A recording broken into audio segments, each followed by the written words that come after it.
pendant la nuit, le vent s'est levé, puis la neige est tombée en gros flocons. Et en un instant, tout s'est transformé en une étincelante blancheur. Les arbres étaient parés de châles blancs en dentelle, les flaques boueuses et les massifs de fleurs mortes étaient dissimulés sous de moelleuses congères, et même les clôtures, les fenêtres des maisons et les murs étaient drapés d'un voile de flocons de neige. C'était magnifique. Et ce n'était même pas si froid. Anna se dirigeait vers son travail en admirant le tableau qui s'offrait à ses yeux. Il n'y avait plus de grisaille, de mélancolie ni de désespoir. On aurait dit que la neige avait absorbé toutes les tristesses du monde, ne laissant derrière elle que la promesse d'une nouvelle vie. Cependant, quelle vie pouvait-il y avoir quand les températures descendaient si bas? Son cœur était rempli de joie et de tristesse en même temps. À cette époque, le début des années 90, c'était une période difficile. Anna était enseignante en biologie dans une école. Son mari, Martin, avait lui aussi travaillé comme éducateur, enseignant les mathématiques. Mais lorsque les temps se sont compliqués, il a décidé de quitter l'école et de se lancer dans les affaires. Anna avait accueilli cette décision avec scepticisme. Pourtant, Martin s'était lancé dans le commerce, achetant des articles à des spéculateurs et les revendant sur un petit stand au marché. Jeans, pulls, baskets. Et il semblait que cela fonctionnait pour lui. Mais Anna avait toujours ressenti une inquiétude au fond d'elle. Après tout, il avait emprunté de l'argent pour acheter ses marchandises.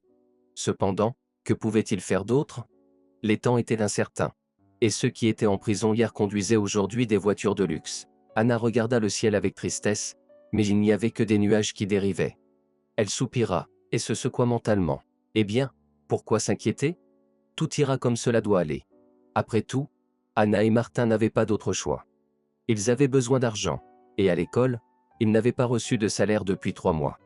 Ils étaient nourris seulement d'espoir, et comment expliquer cela à leur fille et à leur fils? En pensant à ses enfants, Anna sourit, puis soupira lourdement. Ils étaient si bons. Jonah avait 6 ans, et Christin en avait 7. L'année suivante, Christin irait à l'école, ce qui entraînerait d'autres dépenses, mais ce n'était pas la plus grande difficulté. Le problème était que Jonah avait besoin d'une opération. Il avait une malformation cardiaque. Les médecins avaient dit honnêtement qu'auparavant, une telle opération aurait été facile, mais maintenant, il fallait la payer. Et ce n'était pas bon marché, mais il n'avait pas d'argent. C'était probablement la principale raison pour laquelle Martin, un jeune enseignant talentueux, avait quitté son travail à l'école. Il fallait gagner de l'argent pour l'opération de son fils. Anna arriva à l'école, essaya de sourire et secoua mentalement toutes ses préoccupations. Personne ne devait voir sa tristesse. Tout irait bien. C'était sûr. Dans la salle des professeurs, il y avait une discussion animée. Anna salua ses collègues, retira son manteau, et se coiffa devant le miroir tout en écoutant la conversation des éducateurs. C'est bien le fameux Jordan, s'exclama Margot, la plus ancienne des enseignants, qui enseignait la littérature à l'école. Un vrai voyou, c'est sûr. Je me souviens de lui en 7e année, quand il a cassé la fenêtre de ma salle de classe. Et pas par accident, délibérément. Tout ça parce que je lui ai mis un 0 pour sa copie. Il a osé copier l'introduction d'un manuel. Il pensait que je ne m'en rendrais pas compte. Et plus tard, il a incendié le journal dans les toilettes. Margot interrompit avec mécontentement le souvenir de sa collègue la directrice de l'école, Stéphanie. Ce qui est fait est fait. Il est temps d'oublier tout ça. Aujourd'hui, Jordan est un homme respecté. Il est homme d'affaires, et il est venu de la capitale pour nous voir. Il me semble que ce respecté monsieur a déjà passé plusieurs fois en prison, ajouta le professeur d'éducation physique, Matthew. Et, il me semble, pour cambriolage aussi. Et alors? S'inquiéta Stéphanie. Ça ne nous concerne pas du tout. Chacun peut faire des erreurs. De plus, Jordan se porte candidat à un poste élevé, et il se souvient de son ancienne école. Il est prêt à nous aider gratuitement. Eh bien, soupira Margot. Demain, nous aurons une réunion avec Jordan. Il faut se préparer. Anna, tu as la classe 8B, n'est-ce pas? Demanda Stéphanie. Oui, je suis leur professeur principal, répondit Anna, un peu décontenancée. Parfait. Ce sont les élèves les plus artistiques de l'école. Pour aujourd'hui, préparez un petit événement en l'honneur de la visite de cet invité spécial. C'est très bien, haussa les épaules Anna. Mais je ne comprends pas complètement qui nous allons célébrer. Jordan Ross, notre ancien élève. Il a offert son aide financière pour la rénovation du gymnase. Demain, nous le rencontrerons, vos élèves liront quelques poèmes sur les merveilleuses années scolaires, chanteront une chanson. Et ensuite, moi et Jordan réglerons toutes les questions en face à face, expliqua rapidement la directrice à Anna, qui hocha simplement la tête. Eh bien, elle ne connaissait pas Jordan. Elle travaille à l'école depuis peu. Et ce qui s'était passé dans le passé ne la concernait pas. Les temps étaient ce qu'ils étaient. Ce jour-là, Anna est restée à l'école jusqu'au soir. D'abord les cours, puis une répétition avec les élèves pour un événement surprise, suivi d'une réunion imprévue des enseignants, une sorte de briefing avant la visite de l'invité spécial. Tout le monde s'est dispersé alors qu'il faisait déjà sombre. Heureusement, ce jour-là, Martin a pu partir plus tôt et récupérer les enfants à la crèche. Cependant, Anna se dépêchait toujours pour rentrer à la maison. Après tout, il fallait encore préparer le dîner. Mais dans l'entrée, elle fut accueillie par l'odeur de quelque chose de délicieux. « Salut, ma chérie !» s'écria Martin en sortant de la cuisine. « Viens, lave-toi les mains et à table. J'ai fait cuire du porc. »« Oh, et où l'as-tu trouvé ?» demanda Anna, surprise. « J'ai fait un troc. » expliqua Martin en riant. « Un type du village est venu me voir sur le marché. Il choisissait des lignes pour notre fils. Puis il a suggéré de régler la note en viande. Il en avait encore un peu du marché. Alors j'ai accepté, pourquoi pas? De temps en temps, nous pouvons nous faire plaisir. Oui, bien sûr, soupira Anna. Mais l'argent nous est plus nécessaire. Tu te souviens de l'opération de Jonah. Et le porc, c'est une viande lourde pour lui. Anna, détends-toi, dit Martin en la prenant dans ses bras et l'embrassant sur la joue. Je te promets que d'ici le printemps, j'aurai économisé pour l'opération de notre fils. Et un petit morceau de viande ne lui fera pas de mal. Surtout s'il arrive à manger quelque chose. Anna hocha la tête en réponse. Pendant qu'Anna et Martin discutaient dans le hall, les enfants étaient déjà assis sagement à la table de la cuisine. Il semblait que les parfums du dîner à venir les avaient également conquis. En effet, ils ont tous dîné avec grand plaisir. Plus tard, alors qu'ils se préparaient à aller se coucher, Anna entendit sa fille Christin fredonner une chanson. « C'est ce que vous avez appris à la crèche ?» demanda Anna avec un sourire. « Oui, nous avons une petite scène pour le nouvel an, » répondit Christin en enfilant son pyjama. « Je suis prête à plonger dans l'océan avec élan, prête à escalader un volcan sans peur. Aucune bête ne me fait peur, mais j'ai peur d'être une sœur. Il est temps de le dire ouvertement. Qu'est-ce qu'un petit frère? C'est pire qu'un projectile. C'est une chanson amusante. » Sourit à nouveau Anna. « Mais ce n'est certainement pas à propos de toi et de Jonah. Jonah est le meilleur de tous. » confirma Christin. « Et la chanson est joyeuse. Joyeuse, dit Jonah de sous la couverture. Chante encore. » Et Christin recommença à chanter, tandis que Jonah la suivait. Anna laissa les enfants, et, bientôt, ils se calmèrent, s'endormirent. Sur la table de la cuisine, Anna et Martin comptaient combien il leur restait à économiser pour l'opération de Jonah. Tout devrait aller bien d'ici le printemps. Le lendemain matin, la famille se dispersa vers ses activités habituelles. Les enfants à la crèche et les adultes au travail. Après la 5e heure, tout le monde se préparait à la rencontre du mécène Jordan, qui avait promis de rénover le gymnase. La directrice était la plus anxieuse. Le personnel enseignant était partagé. Certains étaient également excités par la visite imminente d'un invité important, tandis que d'autres étaient plutôt calmes, voire indifférents. Cependant, les enfants étaient sincèrement enthousiastes à l'idée de l'événement à venir, en particulier les élèves du lycée, dont le dernier cours avait été annulé. Peu de temps après, une voiture noire se gara devant l'école, d'où sortit majestueusement un homme d'environ 35 ans. C'était bien Jordan. Stéphanie accueillit Jordan sur le perron de l'école. Puis vint l'événement, au cours duquel les élèves d'Anna se sont particulièrement bien débrouillés. Après cela, dans la salle des enseignants, la directrice présenta les enseignants à l'illustre visiteur. Jordan reconnut certaines personnes, comme Margot, par exemple. Leur salutation fut assez formelle. Cependant, lorsqu'il regarda Anna, Jordan lui lança un regard intense. « Quels enseignants charmants nous avons dans notre école en ce moment ?» sourit-il largement à la jeune femme. Anna ne répondit rien, se contentant de hocher la tête en signe de salut. Puis Stéphanie emmena Jordan dans son bureau pour une conversation confidentielle sur la rénovation du gymnase. Anna retourna dans sa classe et commença à corriger les cahiers lorsque cela lui était possible. Dans quelques heures, elle pourrait aller chercher ses enfants à la crèche. Cependant, une technicienne entra soudainement dans la salle de classe et lui dit qu'elle avait un appel téléphonique urgent. « C'est la crèche qui appelle », expliqua-t-elle. Anna, laissant tout derrière elle, se précipita dans la salle des enseignants. Ce qu'elle entendit au téléphone la terrifia.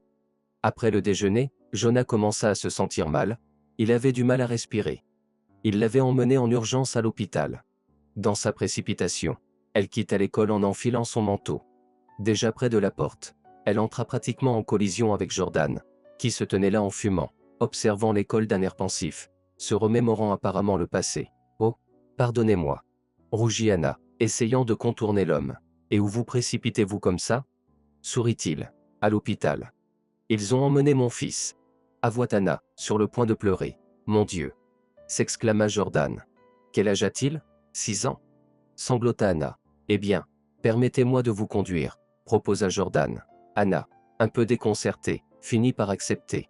On ne savait pas combien de temps il faudrait attendre le seul bus qui circulait dans leur quartier, et pour une raison quelconque, dans la voiture, elle raconta à Jordan l'histoire de son fils, comment le diagnostic avait été posé il y a 2 ans, et l'opération à laquelle il devait encore être soumis. Oui, c'est de l'argent qui décide tout de nos jours, secoua la tête Jordan. Je suis désolé pour votre gamin. Mais je suis étrangement convaincu que vous réussirez. C'est ce que j'espère aussi. Diana, ne pensez pas au pire, essaya de la réconforter Jordan. Et pour une raison quelconque, à ces moments-là, il ne semblait pas à Anna être un voyou ou un malfaiteur, mais un être humain ordinaire, et ce qu'il avait fait dans le passé n'avait pas d'importance. À l'hôpital, Jordan demanda le numéro de téléphone d'Anna. Elle ne chercha même pas à demander pourquoi. Elle avait l'impression de faire la chose juste, sentant que Jordan ne posait pas cette question pour rien.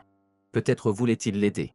Peut-être, pour lui, la somme nécessaire pour l'opération de Jonah était insignifiante. On fit appeler Anna à la salle d'admission, et en enfilant une blouse, elle monta précipitamment l'escalier. Le médecin familier était déjà sur le palier. Il avait déjà examiné Jonah auparavant. Alex, qu'est-ce qui arrive à Jonah? S'élança Anna vers lui. L'avez-vous examiné? Je l'ai examiné, et mon collègue. Le médecin soupira.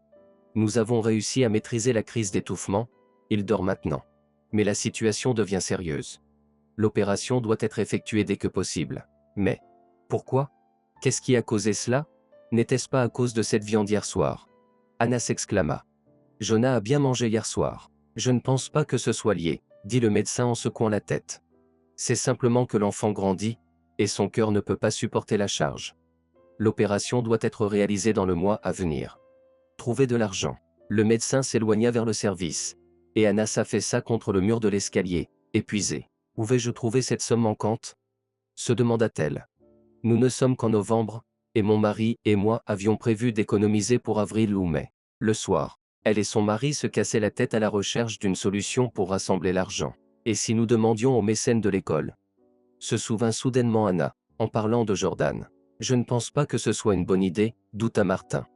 Ce genre de personne ne fait rien gratuitement. Alors, tu devrais le faire, cria soudainement Anna. Tu es un homme, après tout. Excuse-moi, s'excusa Anna, et se serra contre son mari. Nous nous en sortirons. Nous trouverons une solution. Martin garda le silence, se contentant de serrer sa femme dans ses bras. Plus tard, en mettant Christin au lit, Anna ne put retenir ses larmes. Chaque fois qu'elle pensait à son fils, son cœur se serrait de douleur. Comment allait-il maintenant, son petit garçon? Sa fille, voyant l'état de sa mère, se taisait, effrayée. Elle aussi avait appris que son petit frère avait des problèmes de santé. Lorsqu'Anna, en embrassant sa fille, se préparait à partir, celle-ci lui murmura doucement. « Maman, est-ce que Jonah va mourir? Comment peux-tu penser ça, ma chérie ?» s'écria Anna, courant vers elle et, à grand-peine, essayant de retenir ses larmes, la serra fort. « Non, non. Nous le guérirons. C'est certain que nous le guérirons. Est-ce que son cœur lui fait plus mal? » demanda naïvement sa fille. « Oui. Est-ce que mon cœur peut l'aider ?»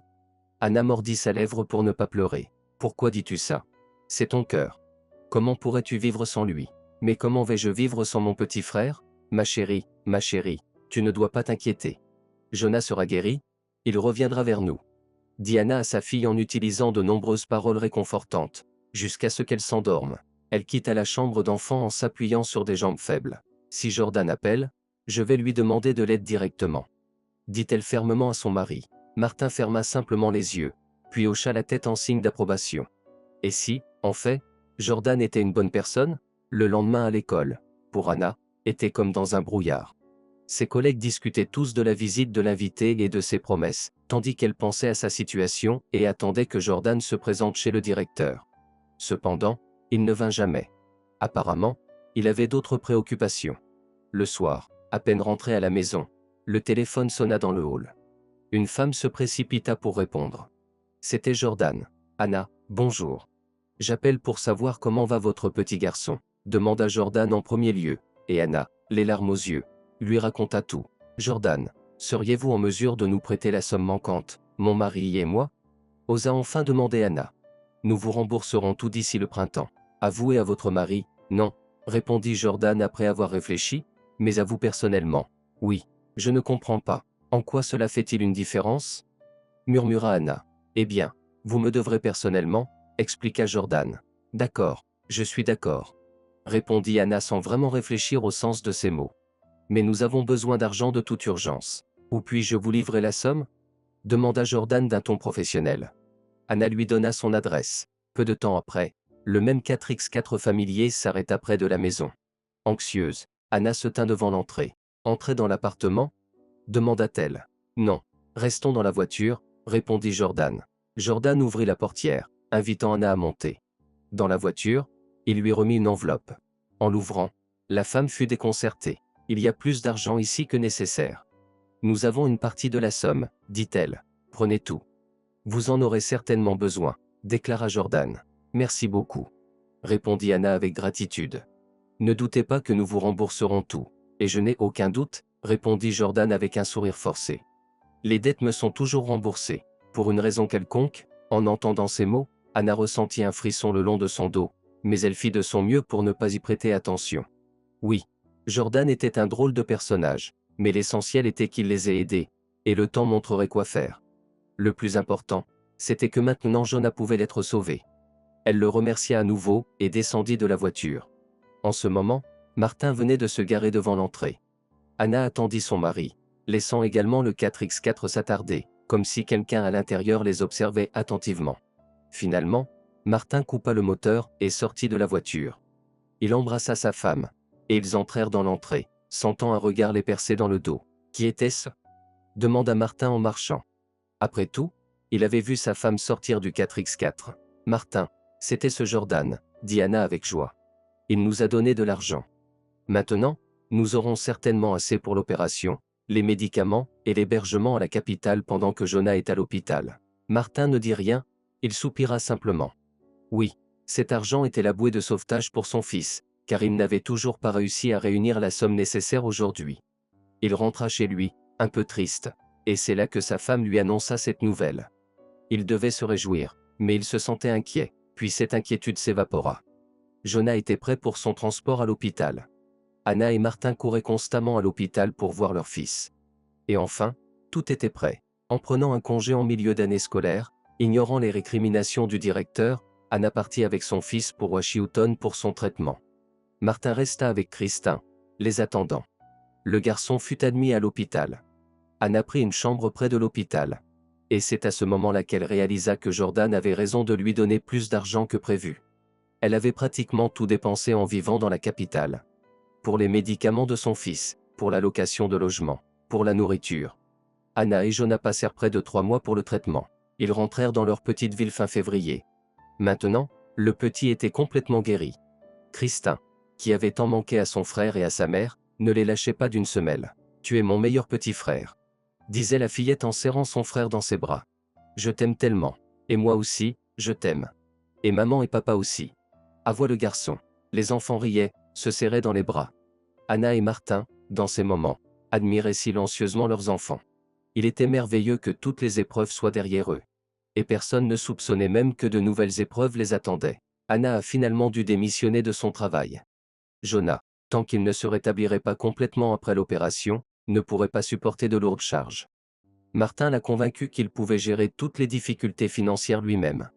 Ses activités commerciales avançaient lentement mais sûrement. Il avait déjà acheté un petit conteneur et y faisait son commerce. Il était même allé lui-même en Turquie 2 fois pour acheter des marchandises. « Anna, le temps viendra où nous n'aurons plus de soucis, » disait-il en souriant.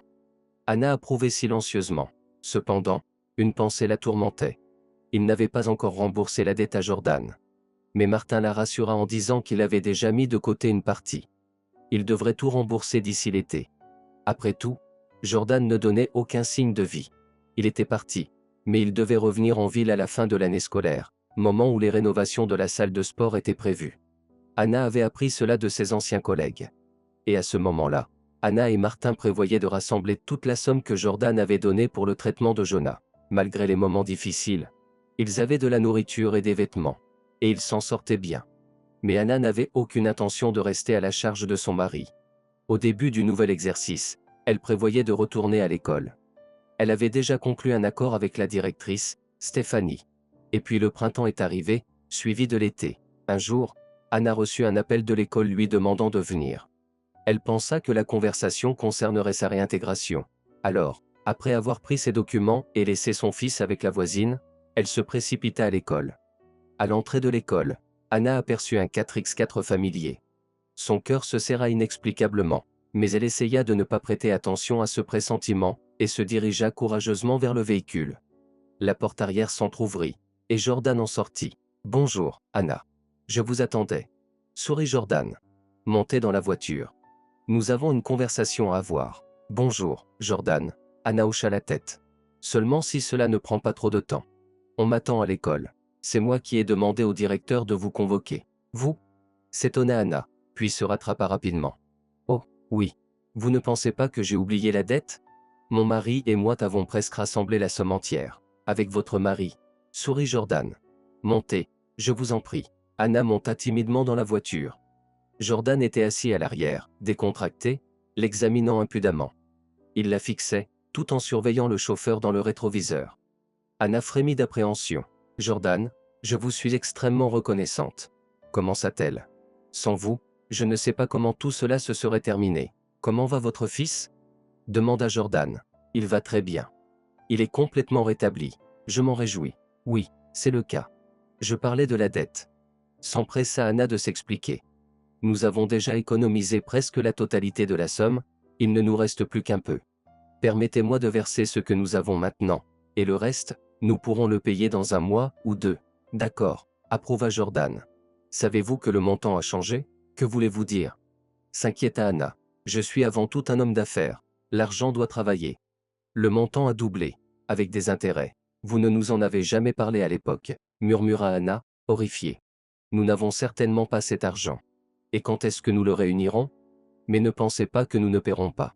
Je vais trouver un emploi. Martin économisera. Tu as choisi le mauvais homme, ma belle. Traite avec moi, sourit Jordan. Que voulez-vous dire par traiter ? Rougit Anna. Eh bien, tu as tout compris. La dette est sacrée. Tu la rembourseras.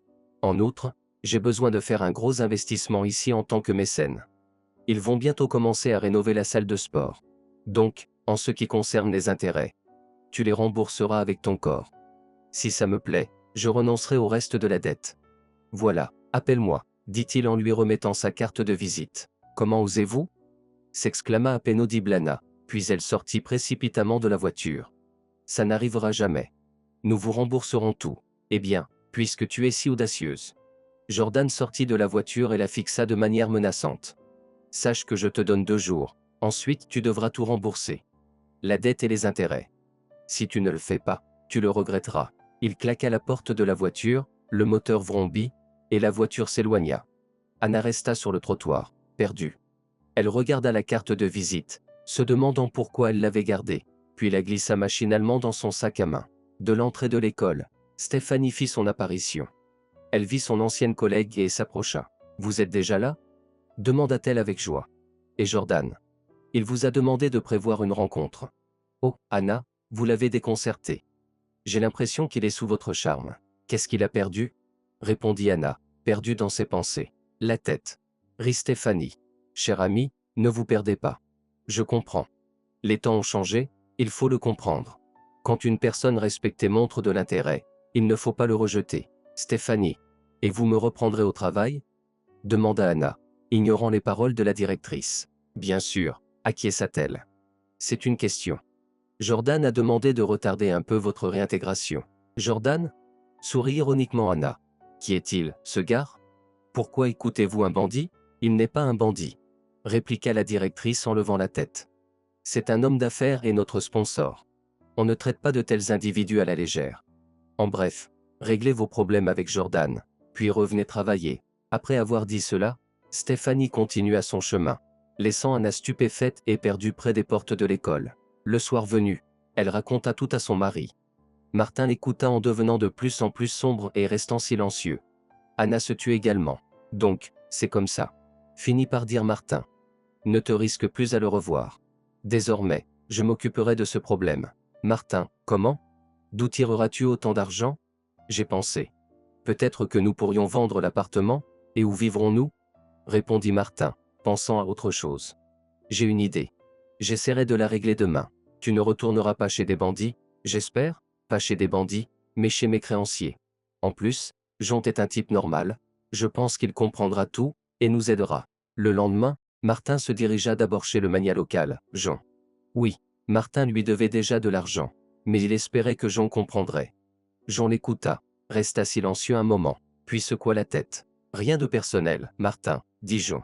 Mais tu me dois déjà de l'argent. Je vais tout rembourser. Je sais que tu le feras. Tu es un homme honnête, tu travailles bien. Mais le problème n'est pas là. J'ai eu des visiteurs qui m'ont demandé de ne plus te donner un sou, sinon je risquerais de gros ennuis. Ce sont des gens très sérieux, et je ne veux pas m'en mêler. Ces gens, c'étaient des hommes de Jordan? Devina Martin. Jean ne répondit pas, il se contenta de hocher la tête. Martin quitta les lieux les mains vides. Une tempête faisait rage en lui. Il comprenait l'objectif réel de Jordan. Il voulait s'approprier sa femme comme un jouet. Et à cette pensée, la colère le submergea. Il ne laisserait pas sa femme être maltraitée. Il trouverait une solution, même s'il devait parler à Jordan, en homme. Après avoir recueilli des informations fiables sur le lieu de résidence de Jordan, une villa en location à la périphérie de la ville, Martin s'y rendit. Après avoir expliqué à un gardien à qui il voulait parler, Martin attendit patiemment. Beaucoup de phrases lui traversaient l'esprit, mais il savait qu'il devait être prudent et parvenir à un accord. Au lieu de s'emporter, la porte s'ouvrit, et l'homme assis dans le fauteuil en osier devant la maison correspondait à la description de Jordan. Martin ne pouvait le voir que brièvement une fois dans l'entrée, mais il le reconnut immédiatement. Un type désagréable, comprit immédiatement Martin. Il devait négocier. Jordan demanda ironiquement. « Tu es venu demander ta femme? » « Je suis venu régler la dette, » répondit Martin. « Pourquoi régler? J'ai déjà tout dit à Anna. Rien de compliqué. Crois-moi, elle appréciera même. » Après ces mots, Martin s'enflamma, ses poings se serrèrent, mais il se retint de justesse pour ne pas se jeter sur Jordan. « C'est dégoûtant, » murmura-t-il. « Cette somme n'a pas la même importance pour toi. Et bien sûr, tu n'as pas à te soucier de mon argent, » répliqua Jordan, souriant à nouveau. « Je te rendrai l'argent. Laisse-moi juste un peu de temps. » « Et ne touche pas à ma femme, » répondit Martin, essayant de paraître calme. « Et moi, je ne l'ai même pas encore touchée, » ricana Jordan. Bien que je ne sois pas contre l'idée. Elle semble être une belle petite chose. Ne sois pas si égoïste. Partage-la. Elle n'en souffrira pas, et nous y trouverons tout notre plaisir. Après avoir entendu cela, Martin vacilla. Il ne pouvait plus se contrôler. Il cria et se précipita vers Jordan avec ses poings. Mais deux gardes du corps de Jordan, et un troisième qui était à la porte, se précipitèrent pour maîtriser Martin.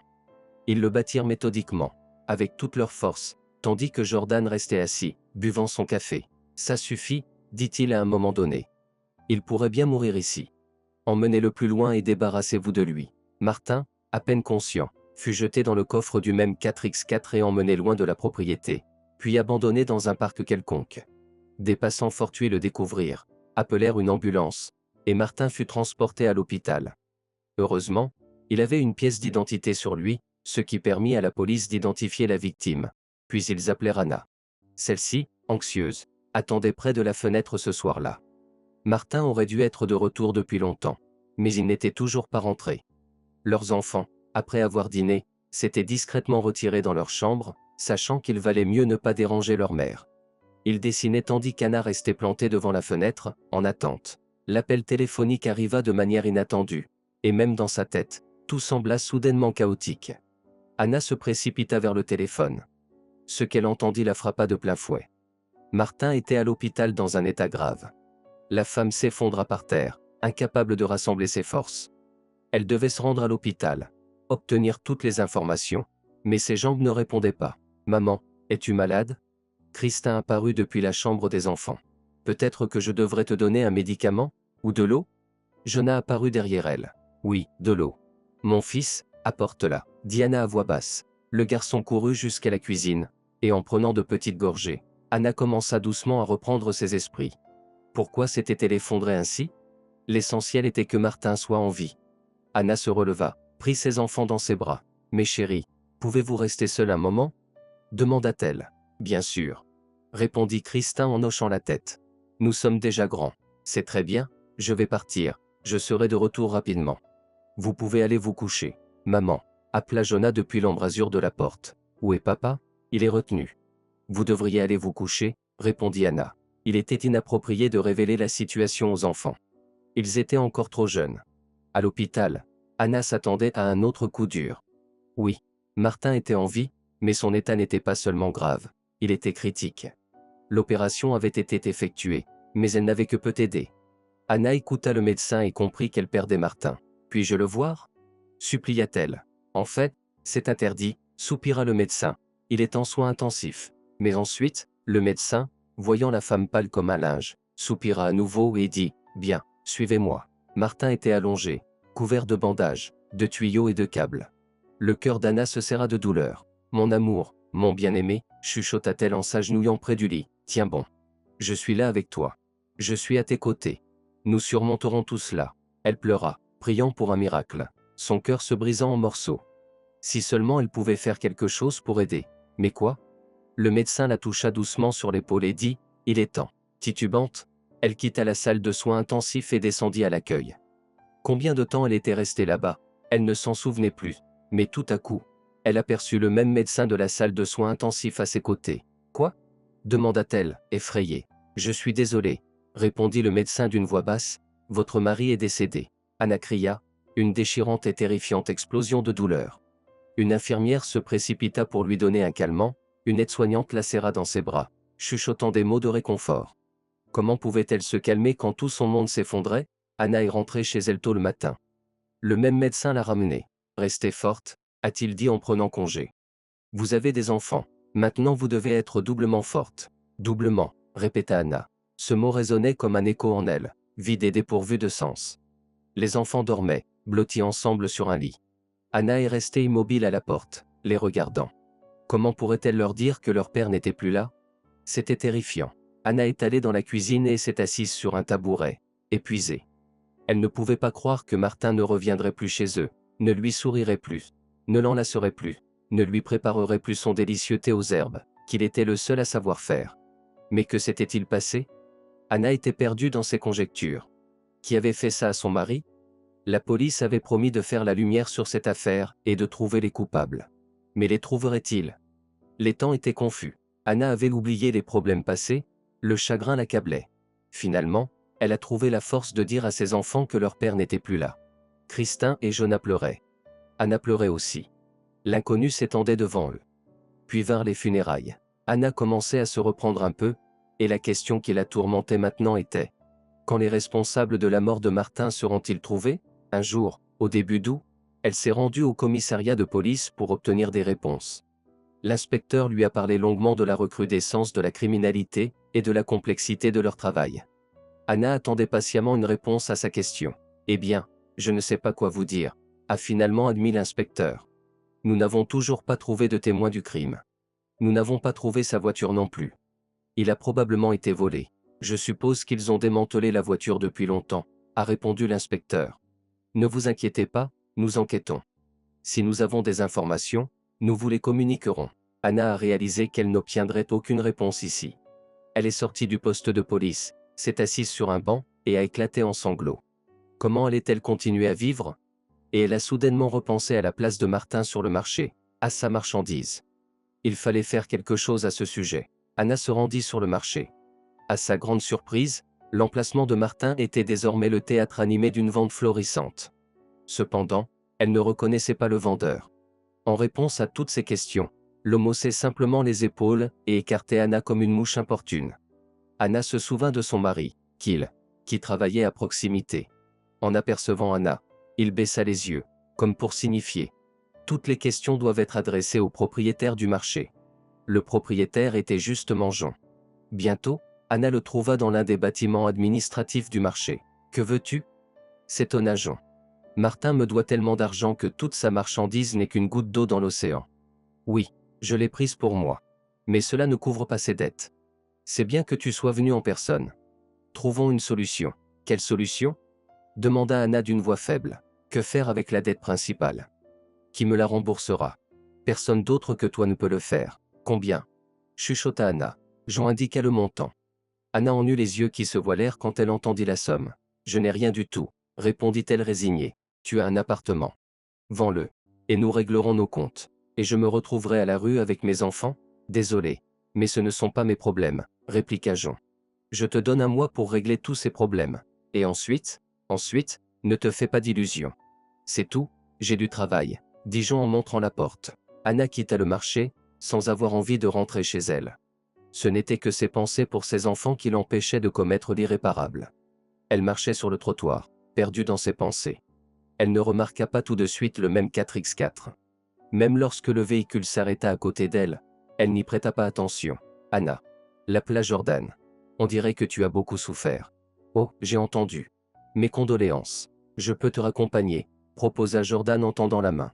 Anna tendit machinalement la main en réponse. Ils rentrèrent chez eux en silence.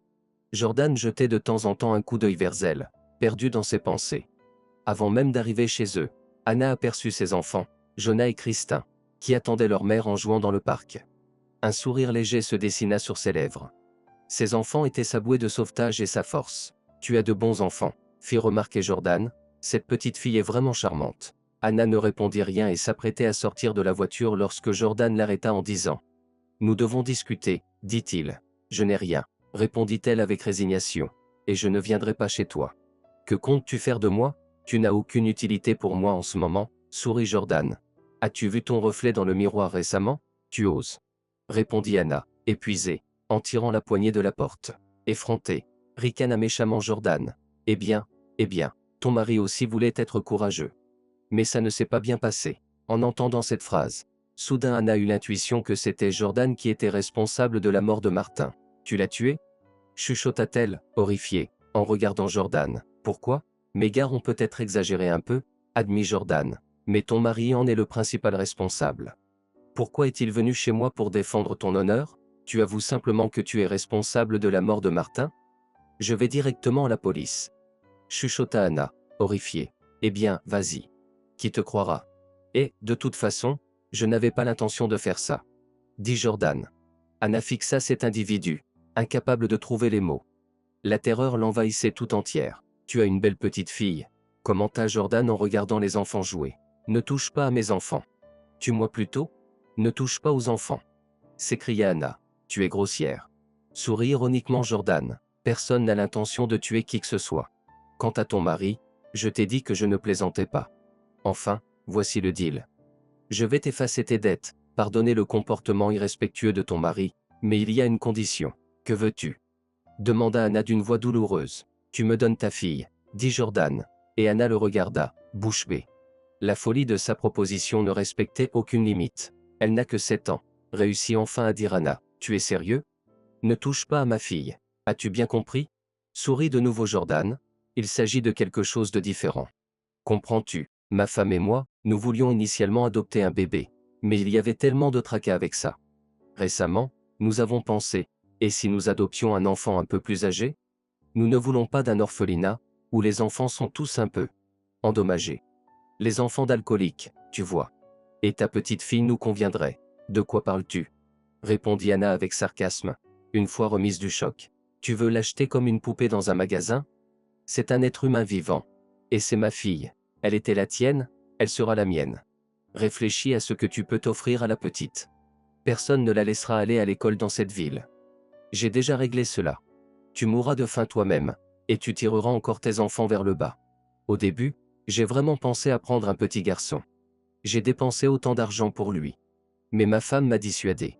Elle a dit, pourquoi aurions-nous besoin d'un enfant défectueux? Vraiment, qui sait ce qui pourrait arriver à sa santé? Alors que ta petite fille, elle est jolie. Je vois qu'elle sera magnifique. Jamais. Tu entends? Tu n'auras jamais ma fille. Cria Anna et sortit de la voiture. Eh bien, tu es stupide. S'échappa de l'intérieur de la voiture. Je voulais simplement négocier de manière civilisée. Le 4x4 démarra brusquement et s'éloigna. Anna se précipita vers l'aire de jeu, saisit ses enfants, les serra contre elle et se mit à pleurer. Maman, qu'est-ce qui ne va pas? S'étonna Christin. Ne pleure pas. Es-tu contrariée parce que nous sommes sortis seuls sur l'aire de jeu? Mais je suis déjà grande, je vais bientôt à l'école. Je peux veiller sur Jonah, ma précieuse petite aide. Sanglota Anna, ne fais pas attention. J'ai tout simplement mal à la tête. Retournons à la maison, maman. Dit Jonah, nous te préparerons une tasse de thé. Allons-y, mes chéris. De retour à la maison, Après avoir couché les enfants, Anna était déterminée à se rendre à la police. Jordan avait presque avoué. Il fallait punir ce bandit. Il fallait révéler sa vraie nature à tous. La justice l'exigeait. D'accord, elle réglerait tout avec Jean, mais avec Jordan. Son seul espoir reposait sur la justice. Et seulement après cela, Anna pourrait espérer un emploi, une vie paisible, car il fallait aussi penser aux enfants. Kristin irait à l'école dans 3 semaines, mais il n'y avait même pas d'argent pour des collants. Elle prouverait à tout qu'il était un criminel, et la directrice comprendrait à quel point elle s'était trompée. Anna retrouverait son travail, mais ce n'était même pas le plus important. Maintenant, l'essentiel était de punir son mari. Le matin même, elle était au poste de police. L'inspecteur en charge de l'affaire de son mari l'écouta attentivement, puis lui demanda d'attendre un moment. Il sortit du bureau et revint avec Jordan. « Et maintenant, Anna, répétez-moi tout ce que vous avez dit », déclara l'inspecteur, que cet homme respectable entende lui-même les absurdités qui ont été inventées à son sujet. « Homme respectable » s'écria Anna, « vous n'êtes pas sérieux ? C'est un criminel. Elle n'est pas bien. » Sourit condescendant Jordan. « Elle vous a probablement parlé de sa fille. Comme si je voulais l'enlever. Imaginez-vous. Hier, elle m'a vu dans ma voiture dans la rue. Elle a failli se jeter sous les roues, il a fallu la faire monter. Et puis elle a commencé à me vendre sa fille. Vendre un enfant ? S'interrogea l'inspecteur. Je vous le dis, elle n'est pas bien. Mais ne soyez pas trop sévère. Elle est probablement bouleversée, répondit Jordan. Anna essayait de dire quelque chose pour se défendre, mais personne ne l'écoutait. Jordan et l'inspecteur discutaient déjà de la marche à suivre. Appeler une ambulance pour Anna ou ouvrir une enquête. Anna comprit qu'elle devait fuir.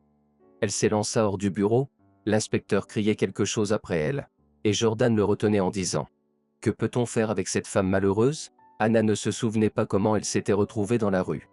Elle avait sauté dans le bus qui passait et était rentrée chez elle. Dans l'appartement, elle était allongée en silence après avoir embrassé son fils et sa fille.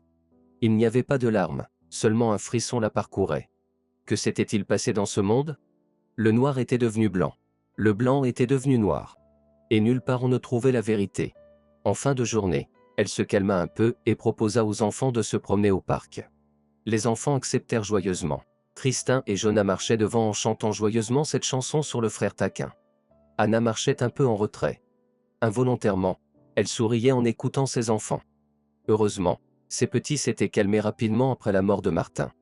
Parfois, la nuit, elle entendait Kristin pleurer, et Jonah sangloter, mais les souvenirs douloureux les visitaient de moins en moins. La psyché d'un enfant est flexible, elle oublie rapidement le mal, et elle devait apprendre à oublier et à réfléchir à l'avenir. Anna marchait sur le sentier et devenait de plus en plus convaincue qu'elle avait trouvé la solution. Exactement. Elle vendrait son appartement, réglerait la question avec Jean et partirait loin. Il valait mieux vivre dans l'isolement que là où chaque jour on pouvait attendre une nouvelle méchanceté de Jordan. Mais est-ce qu'il continuerait ainsi, insouciant de ses actes ? Anna décida que le temps remettrait tout à sa place. Jordan devrait rendre des comptes pour tous ses méfaits. Soudain, près du sentier, à côté de la route menant au parc, s'arrêta un minibus aux vitres teintées. 2 personnes en masque en descendirent et se précipitèrent vers les enfants d'Anna. La femme s'immobilisa un instant, puis se précipita vers eux en criant. L'un d'entre eux attrapa habilement Kristin et la fit monter dans la voiture, puis sauta à l'intérieur à son tour, tandis que l'autre se lança à leur poursuite. Anna l'attrapa par la manche. « Allez, dégage !» grogna-t-il et la repoussa de toutes ses forces. Anna tomba dans l'herbe. Jonah, effrayé, se tenait sur le sentier, regardant tour à tour sa mère et la voiture. Et soudain, le bandit attrapa le garçon. Non, Anna ne se mit pas à pleurer, à supplier, à ramper à genoux. Elle se jeta sur le criminel, enragée, comme une tigresse, et lui mordit la main. Il cria, reculant et desserrant son étreinte. Jonah vola instantanément sur le côté, tandis que le bandit agitait la main dans laquelle la femme s'était mordue. Finalement, avec un coup solide à la tête, il parvint à la maîtriser. Anna tomba de nouveau, et le bandit sauta dans la voiture pour disparaître. « Ma chérie, ma fille !» hurla Anna en essayant de se relever, mais ses jambes ne répondaient pas. Jonah se débattait à côté d'elle, en proie à la panique. Anna le saisit, le serra contre elle. Son petit garçon ne devait pas être si bouleversé. Et si son cœur opéré ne tenait pas le coup ? Jonah, ne pleure pas. C'est juste un jeu. Kristin va revenir bientôt, bégaya la femme, disant la première chose qui lui venait à l'esprit. Elle jeta un coup d'œil plein d'espoir. Peut-être quelqu'un avait-il vu ce qui s'était passé. Mais le parc était désert. Les gens avaient arpenté les lieux jusqu'à l'incident, Mais dès que l'agitation avait éclaté, ils s'étaient tous éparpillés, emportant leurs enfants, jouets et livres. Une fois de plus, Anna était seule avec son malheur. Elle se releva avec peine, prit fermement la main de Jonah, et se dirigea vers le poste de police, d'autant plus que le bus était arrivé immédiatement. « Encore vous » vit-elle déjà le détective familier à l'entrée. « Qu'est-ce que vous avez encore inventé ? On m'a enlevé ma fille » déclara Anna lentement et distinctement. « Je suis convaincu que c'est Jordan Ross. Vous ne me croyez pas, mais c'est un homme dangereux. Ces hommes viennent d'essayer de faire du mal à mon fils. Vous avez complètement perdu la tête. » Ricana le détective et se tourna vers l'officier de permanence. « Appelle une ambulance. Ma fille a été enlevée. » Éleva la voix Anna. « Vous ne m'entendez pas ? Je vous entends, » répondit le détective avec agacement. « Les secouristes vont venir. Nous allons régler ça. Restez là, et je vais appeler. » Et il s'approcha du téléphone de service. Anna comprit qu'il appelait Jordan. Dans le désespoir, elle jeta un regard à l'officier de permanence. Le jeune homme la regardait intensément, et soudain elle vit qu'il lui chuchotait quelque chose et lui montrait la porte. « Fuis », comprit-elle. Anna sortit discrètement du poste de police entraînant Jonah. Oui, ce n'était pas facile. Elle trébuchait, mais elle comprenait que c'était plus rapide de cette manière. Prendre les transports en commun n'était pas une option. Elle risquait de se faire arrêter. Cependant, elle ne pouvait pas non plus retourner chez elle. Elle barricada la porte avec tous les verrous, ordonna fermement à Jonah de rester dans sa chambre comme une petite souris, et se mit à réfléchir fébrilement à l'endroit où cherchait sa fille. La sonnette de la porte retentit. C'était la police. Anna s'éloigna prudemment de la porte, et écouta attentivement. Ils discutèrent entre eux et décidèrent de revenir demain quand ils auraient un mandat d'arrêt pour cette folle. Ils partirent, laissant Anna assise contre la porte dans un état de choc. Elle avait l'impression d'être dans un théâtre de l'absurde. Personne ne cherchait à l'aider, mais tout le monde la rendait responsable. Mais où était sa fille ? Anna se remémorait les derniers instants qu'elle avait passés avec sa fille comme si tout était au ralenti. Là, le criminel la poussait dans la voiture, sa fille criait de peur, le cœur d'Anna saignait d'angoisse. Où était sa fille ? Que lui était-il arrivé ? Le téléphone sonna. Anna se précipita vers lui, puis s'arrêta brusquement. Elle risquait de se faire repérer. C'était probablement la police à sa recherche. Il se rendrait compte qu'elle était chez elle, viendrait avec une équipe et l'emmènerait. Et Jonah ? Que lui arriverait-il ? Elle s'assit de nouveau contre le mur. On sonna à la porte à nouveau. Elle ne bougea même pas. « Anna, ouvre, c'est Jean. »« Je suis tout seul » entendit-elle une voix masculine. La femme poussa un soupir profond. Était-ce enfin le moment où il était venu réclamer son dû ? Tout le monde avait décidé de la pousser à bout. Et peut-être avait-il raison ? Elle n'avait plus la force de supporter cela. Elle ouvrit les portes. Oui, c'était Jean, tout seul. Il jeta un coup d'œil à l'escalier, puis poussa Anna dans l'appartement, entra lui-même et ferma la porte. « Prépare-toi » dit-il à voix basse, « et prends ton fils. Vous devez partir. » « Partir ? Que se passe-t-il ? Oh ? Pourquoi ? Demanda Anna en regardant l'homme, perplexe. « Les hommes de Jordan vont arriver bientôt. Il est furieux contre toi. Et il vous détruira, toi et le garçon. Et Christin ? Où est Christin ? Demanda la femme les larmes aux yeux. Elle est avec lui, il me semble, mais je ne t'ai rien dit. Tu dois comprendre par toi-même. Je ne vais pas rivaliser avec Jordan. C'est dangereux. Alors pourquoi es-tu venu ? J'ai honte devant Martin. C'était un bonhomme. Honnête. Je veux au moins essayer de vous aider. Mais pardonne-moi, ce n'est pas désintéressé. Tu dois m'écrire une cession de propriété sur moi maintenant.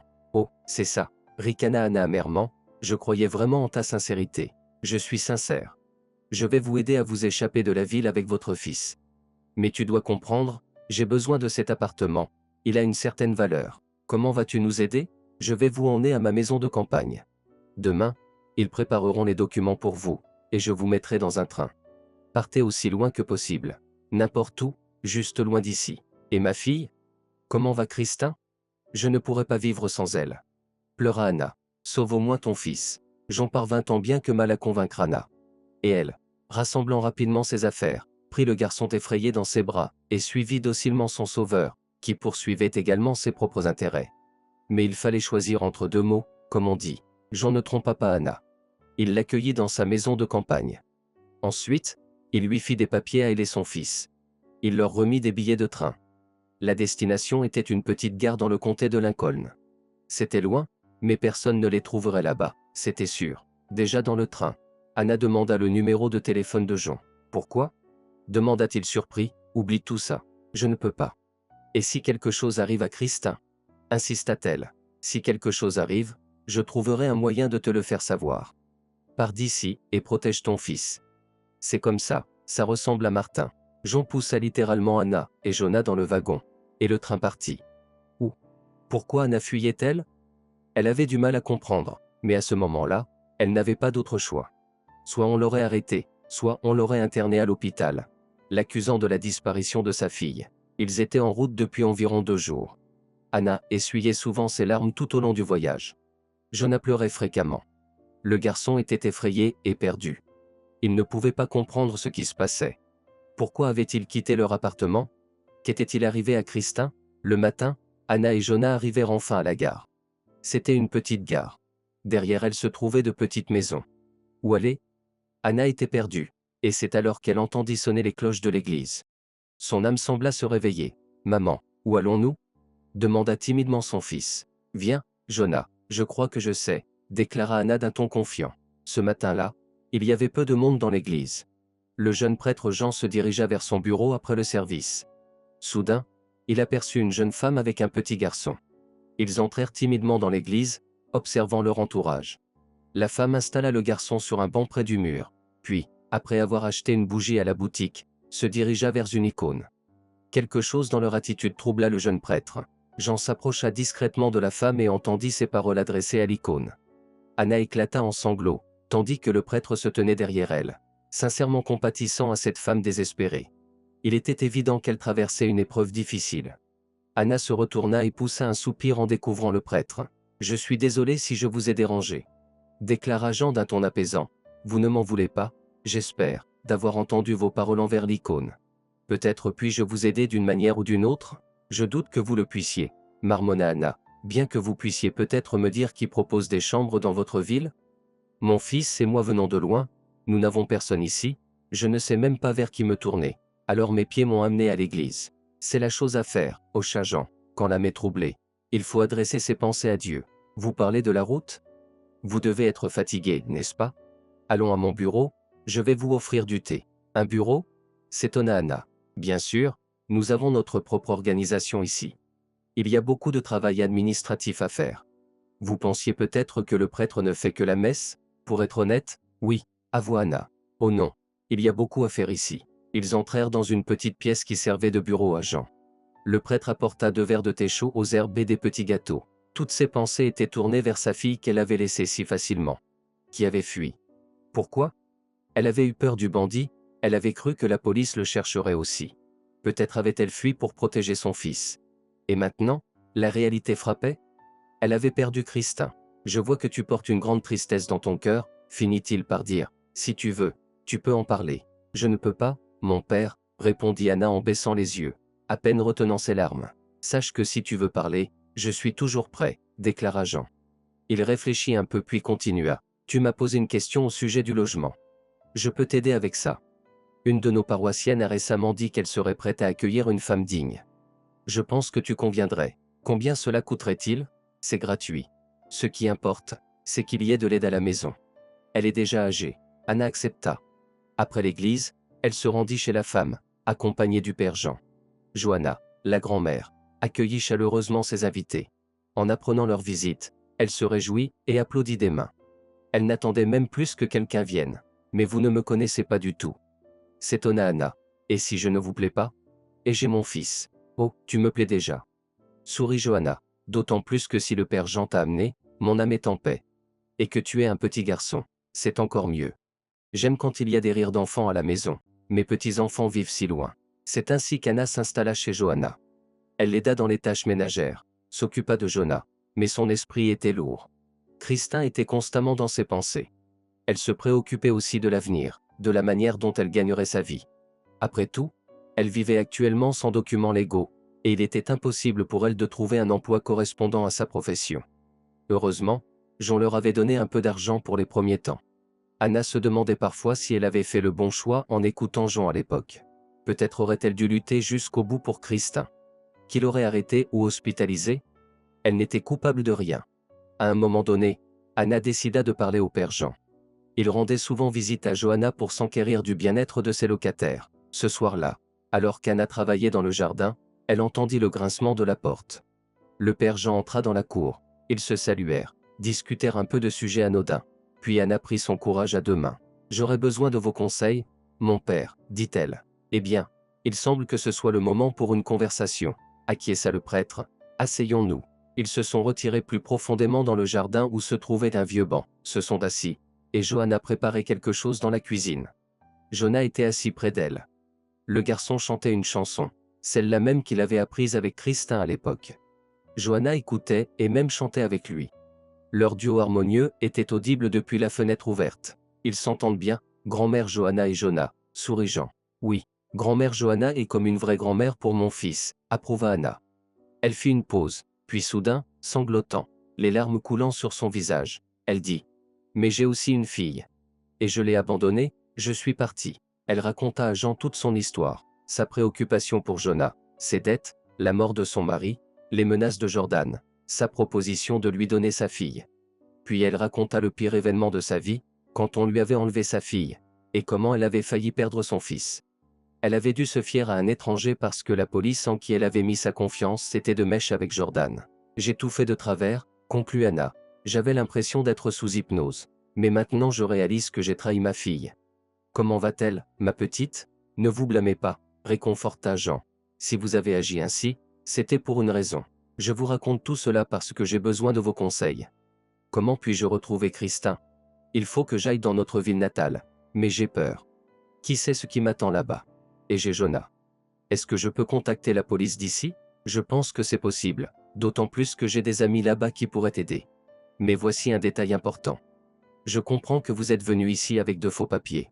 Pourquoi? Jean a dit que la police ne pourrait pas me trouver de cette manière, prétendant que des avis de recherche avaient déjà été émis pour moi dans la ville. Qu'il me soupçonnait d'être instable, voire dangereuse, et de causer du tort à ma fille. Mais c'est faux. Jean lui-même a dit que Christin était entre les mains de Jordan, comme il l'avait promis. Oui, vous avez été intimidé, secoua la tête Jean. Mais nous allons régler cela. En attendant, brûlez ces documents. Vous avez les vrais sur vous? Oui. Alors vivez selon eux. Et si on m'arrête? Je pense que personne ne vous arrêtera. Il semble que vous ayez été trompé. On a abusé de votre naïveté. Mais pourquoi? Je présume que c'était pour vous empêcher de nuire. Le lendemain, Anna et Jean se rendirent au poste de police. L'inspecteur écouta Anna et promit son aide. Rob, juste pas officiellement, renseigne-toi, s'il te plaît, demanda Jean. Bien sûr, Jean, acquiesça l'inspecteur. Anna et Jean quittèrent le poste de police. Pour une raison quelconque, après avoir parlé à Rob, Anna se sentit plus légère, plus confiante, comme si tout finirait par s'arranger. Il est un bon enquêteur, soupira-t-elle en regardant le prêtre, puis elle demanda. Le connaissez-vous depuis longtemps? Nous avons servi ensemble au Tadjikistan, répondit Jean de manière évasive. Vous avez vécu ensemble? Nous avons vécu et combattu. J'étais un ancien parachutiste. Avant cela, je ne concevais pas la vie sans l'armée. Puis j'ai été blessé. Cela a été un choc pour moi. J'ai même sombré dans l'alcool à un moment donné. Ensuite, ma fiancée m'a quitté après ma démobilisation. Et ça n'allait vraiment pas. Puis j'ai rencontré un vieil homme, un gardien de l'église. À l'époque, je ne voulais même plus vivre. Et il m'a emmené à l'église. C'est là que ma vie a pris un autre sens. J'ai commencé à étudier au séminaire, puis j'ai été affecté dans cette ville. Le paroisse est petite ici, mais les gens sont amicaux. Père, vous parlez d'une signification différente. En quoi consiste-t-elle? Tous nos malheurs viennent du fait qu'il y a beaucoup de mal dans le monde. Et ce mal, nous l'accumulons dans notre cœur. De l'irritabilité, de l'insatisfaction, des rancures. Il faut tout lâcher, pardonner, et alors le cœur s'ouvrira au bien. Vous ferez le bien de votre propre chef. Et il vous reviendra. C'est intéressant, répondit Anna pensivement. Mais peut-on vraiment tout oublier et pardonner? C'est impossible. Croyez-moi, c'est possible, mais difficile. Ainsi, ils en vinrent à discuter en marchant jusqu'à la maison de grand-mère Johanna. Jonah était assis sur le banc et, en voyant sa mère et le prêtre, il courut à leur rencontre. « Maman, tu es revenue ?» s'exclama le garçon. « Je me suis réveillé et tu n'étais déjà plus là. »« Maman, Christin m'a semblé dans un rêve, on aurait dit qu'elle venait nous voir. Elle me hante aussi, » dit la femme en serrant son fils dans ses bras. « J'espère que bientôt nos rêves deviendront réalité. » Le prêtre prit congé d'eux, se dépêcha vers l'église pour le service, tandis qu'Anna et Jonah rentrèrent à la maison où grand-mère Johanna avait déjà préparé une montagne de blinis. « Grand-mère Johanna, pourquoi vous vous embêtez autant? s'étonna Anna en voyant la pile de blinis. Je serais venu et j'aurais préparé le petit déjeuner moi-même. Ce n'est pas un fardeau pour moi, c'est une joie, sourit la vieille dame. Anna, ma vie a pris un sens grâce à mes responsabilités. Ce n'est pas pour rien que j'ouvre les yeux chaque matin. Anna étreignit la vieille dame. En peu de temps, elles étaient devenues comme de la famille. Oui, tout finirait par s'arranger dans la vie. Et Christin serait certainement retrouvé. Quelques jours plus tard, Anna attendait toujours. Pour une raison quelconque, elle croyait en l'inspecteur Rob, qui était ami du prêtre Jean. Mais ce soir-là, l'inspecteur lui-même est venu à la maison de la grand-mère Johanna. D'après son expression, Anna savait qu'elle n'allait pas entendre de bonnes nouvelles. Anna, pourquoi avez-vous omis de mentionner que vous aviez vous-même renoncé à votre fille? Demanda Rob sans préambule. Renoncer? S'écria Anna, ce n'est pas vrai. Je vous ai raconté comment tout s'est passé. Vous l'avez raconté. Et j'ai été bête de vous croire. La direction m'a dit, pauvre femme, on lui a pris un enfant. On a menacé un autre enfant, j'ai fait une demande à votre ville. Et devinez ce que j'ai découvert? Vous avez officiellement renoncé à la garde de votre fille. Tous les documents m'ont été envoyés. Je n'ai rien fait de tel. Murmura Anna, horrifiée. Je ne sais même pas où se trouve la tutelle. Est-ce votre écriture? Votre signature? Demanda Rob en montrant une copie de la déclaration où Anna avait personnellement renoncé à Christin. Et la signature était la sienne. Ce n'est pas moi. S'écria Anna. Rob, je vous en prie, croyez-moi, je n'aurais jamais pu écrire quelque chose comme ça. J'ai fait tout ce que j'ai pu. Excusez-moi, pouvez-vous au moins me dire où se trouve ma fille maintenant? Elle n'est pas en foyer d'accueil, n'est-ce pas? Jordan ne l'a pas emmenée? Je n'ai aucune information à ce sujet, je sais seulement que ces documents sont en préparation pour l'adoption. Rob prit congé et partit, se maudissant d'être impliqué dans cette affaire. Il s'en est allé, tandis qu'Anna restait plantée devant la clôture, le regard perdu dans le vide. Avait-elle vraiment perdu sa fille pour toujours? Bientôt, le père Jean vint la trouver. Il écouta la femme, réfléchit, puis proposa soudain une idée. Si ce Jordan habite dans la capitale, et occupe une position élevée dans la société, il faut se rendre dans la capitale. Nous pourrions le trouver, découvrir où il vit, et ensuite vérifier s'il a Christin. Et ensuite? Demanda Anna avec espoir en regardant le prêtre. Ensuite, nous verrons, soupira-t-il. Je dois de toute façon me rendre à l'hôpital là-bas. Vous êtes malade? Non, c'est une formalité. Mais je dois me rendre dans la capitale. Vous voyez, c'est une occasion propice. Alors, je viens avec vous. C'est une mauvaise idée. Et si Jordan vous voit? Et Christin? Vous ne la reconnaîtrez pas. Avez-vous une photo d'elle? Anna se précipita immédiatement dans la maison. Une photo de la petite fille était cachée dans son sac, dans une poche secrète. C'était l'une des rares choses précieuses qu'elle avait pu emporter lors de sa fuite. Elle la remit au prêtre et il partit, promettant de tout découvrir. Quelques jours plus tard, il partit pour la capitale, laissant Anna dans l'attente anxieuse de son retour. 10 jours plus tard, le père Jean est revenu. Anna l'a su et s'est précipitée vers l'église. Le prêtre sortait justement de la cour de l'église, et lorsqu'il a vu Anna, il a soupiré lourdement, ce qui a fait battre le cœur de la femme. « Quoi » demanda-t-elle, mêlant espoir et peur. « Je ne peux pas apporter de bonnes nouvelles », secoua la tête le père Jean. « Pardonnez-moi, Anna. » Le prêtre a raconté ce qu'il avait pu découvrir sur Jordan. Il s'est avéré qu'il avait retiré sa candidature de manière officielle. Et de manière non officielle, son passé criminel avait refait surface. Afin d'éviter un scandale, on l'a convaincu de ne pas participer. De plus, il avait des désaccords avec ses partenaires commerciaux, et il avait rapidement quitté le pays pour s'installer ailleurs de manière permanente. Jean a réussi à visiter la maison où vivait Jordan, et après avoir parlé à un gardien, il a appris que Jordan était revenu il y a quelques jours avec une petite fille. La femme de Jordan était ravie, et disait maintenant qu'ils avaient une fille. Ainsi, les trois sont partis dans un autre pays. La petite fille? Comment se sentait-elle? Demanda Anna à travers ses larmes. Le gardien a dit qu'elle était triste, qu'elle pleurait beaucoup. Mais disons, la femme de Jordan, s'occupait d'elle très bien, répondit Jean après une courte pause. Je comprends que cela ne te consolera probablement pas, mais Christin est bien traité là-bas. Christin. Peut-être que c'est une autre petite fille? Suggéra Anna. Non, dit le père Jean en baissant les yeux. Le gardien savait. C'était bien elle qui l'a emmené avec sa femme. Les jambes d'Anna se dérobèrent, son dernier espoir s'effondra. Jusqu'au dernier moment, elle avait cru qu'on lui rendrait sa fille. Qu'elle pourrait la serrer dans ses bras, s'excuser pour l'avoir ainsi abandonnée. Anna hurla comme une louve blessée. À son cri, la grand-mère Johanna et Jonas sortirent de la maison, terrifiés. « Maman, tu es malade » répétait le garçon en touchant la main de sa mère. Mais Anna ne voyait rien et n'entendait rien à cause de sa douleur. Enfin, la réalisation lui parvint. Elle ne reverrait jamais sa fille. À la nuit, la température d'Anna a monté, une ambulance est arrivée, le médecin lui a fait une injection et a dit que tout cela ressemblait à une crise nerveuse. Anna aurait besoin de calme et d'émotions positives pour se remettre. Mais où trouver ces émotions? Les jours suivants, la grand-mère Johanna entoura Anna de soins et d'attention. Comme une mère, elle prenait soin d'elle avec chaleur, et Johanna se blottissait toujours contre sa mère. Anna étreignait son fils, comprenant à quel point elle était nécessaire pour lui, qu'elle devait être forte pour lui. Mais elle n'avait aucune force. Le père Jean prenait aussi soin d'Anna. Il parlait longuement, et ses conversations ont probablement joué un rôle. Anna s'est résignée à la perte de sa fille, comme à tout ce qui lui était arrivé. Puis elle regarda le père Jean d'un autre œil. Le père Jean, un homme jeune, éduqué, courtois et honnête. Anna pouvait sentir sa chaleur et son souci pour elle, et son cœur s'attendrissait à sa voix. Elle attendait déjà avec impatience ces rencontres, ces conversations. Le père Jean se précipitait chez grand-mère Johanna, et il s'était lié d'amitié avec Johanna. Le prêtre l'emmenait à l'église et racontait de nombreuses histoires intéressantes. Le garçon était prêt à écouter le père Jean pendant des heures et à le suivre partout. Tout cela n'échappait pas au regard attentif de grand-mère Johanna. Un jour, elle entama une conversation avec Anna. Probablement, Anna, vous allez bientôt déménager de chez moi avec Johanna? Demanda-t-elle malicieusement en plissant les yeux. Comment? Où? S'étonna Anna. Nous vous dérangeons? Grand-mère Johanna, ne pensez pas ça, je ne vais pas vous laisser subvenir à mes besoins.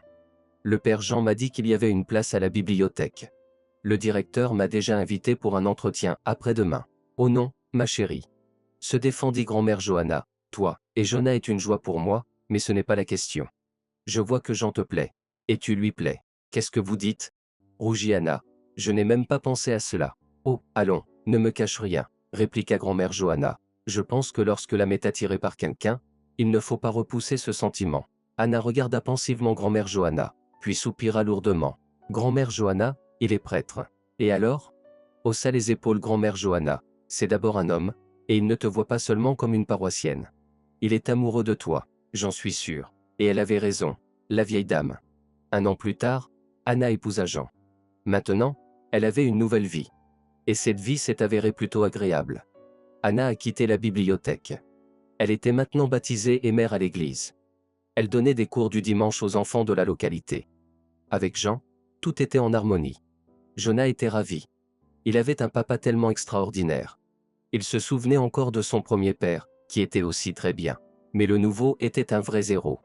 Ancien parachutiste, maintenant prêtre, Jean était devenu un modèle de comportement pour le garçon. 5 ans ont passé. Pendant cette période, Anna a donné naissance à un autre fils et à une fille. Elle aimait ses enfants de tout son cœur. Jean était un bon père, aimant et attentionné. Johanna, en tant qu'aîné, ne se sentait jamais négligé et adorait son petit frère et sa petite sœur. Anna observait souvent comment il s'occupait des plus jeunes, mais une pensée la tourmentait. Sa fille aînée, l'oubliera-t-elle? Elle s'était résignée à la perte, mais ne pouvait pas l'effacer de sa mémoire. Le fils aîné d'Anna était heureux de ne plus voir sa mère pleurer, de la voir sourire et d'avoir un nouveau père si merveilleux. Mais les souvenirs du passé étaient solidement ancrés dans l'esprit de l'enfant. Il se souvenait de sa petite sœur Christin, de son père Martin, de comment sa mère criait au parc, puis pleurait longtemps, et il partait quelque part. Cette période de sa vie était gravée dans son esprit. Ce qui avait été effrayant. Puis le père Jean était apparu et tout s'était arrangé. Lorsque Johanna avait 12 ans, le père Jean lui a parlé pour la première fois de sa future profession. « Je serai comme toi, prêtre », répondit le garçon sans hésiter. Jean sourit et hocha la tête, puis dit « Ne te précipite pas, mon fils, dans le choix de ta vocation. Le chemin vers l'Église est propre à chacun. Et tu as encore un autre chemin à parcourir pour comprendre ce à quoi ton âme aspire. Pour l'instant, tu veux simplement me copier, mais ce n'est pas nécessaire. Mais j'aime être à l'église, t'aider, j'aime l'odeur de la cire, objecta Johanna. Ce n'est pas suffisant. Réfléchis mieux. Il y a du temps. J'ai décidé d'organiser un club patriotique militaire à l'école du dimanche. Je voulais le faire depuis longtemps, mais je n'avais pas le temps. Il y avait aussi beaucoup de paperasse à gérer. Mais maintenant, tout est réglé. Je vais bientôt recruter des enfants. Que feront-ils? Lire des prières? Et ça aussi, sourit Jean, puis ajouta sérieusement. Mais surtout, ils apprendront à être de vrais guerriers, car le véritable orthodoxe est d'abord un guerrier, un défenseur de sa patrie. Et tu penses que je peux y arriver? Demanda Jonah timidement et réfléchit. Eh bien, essaie. Peu de temps après, comme le disait le père Jean, un club patriotique militaire pour la jeunesse orthodoxe a été créé à l'église. Il s'occupait personnellement des enfants.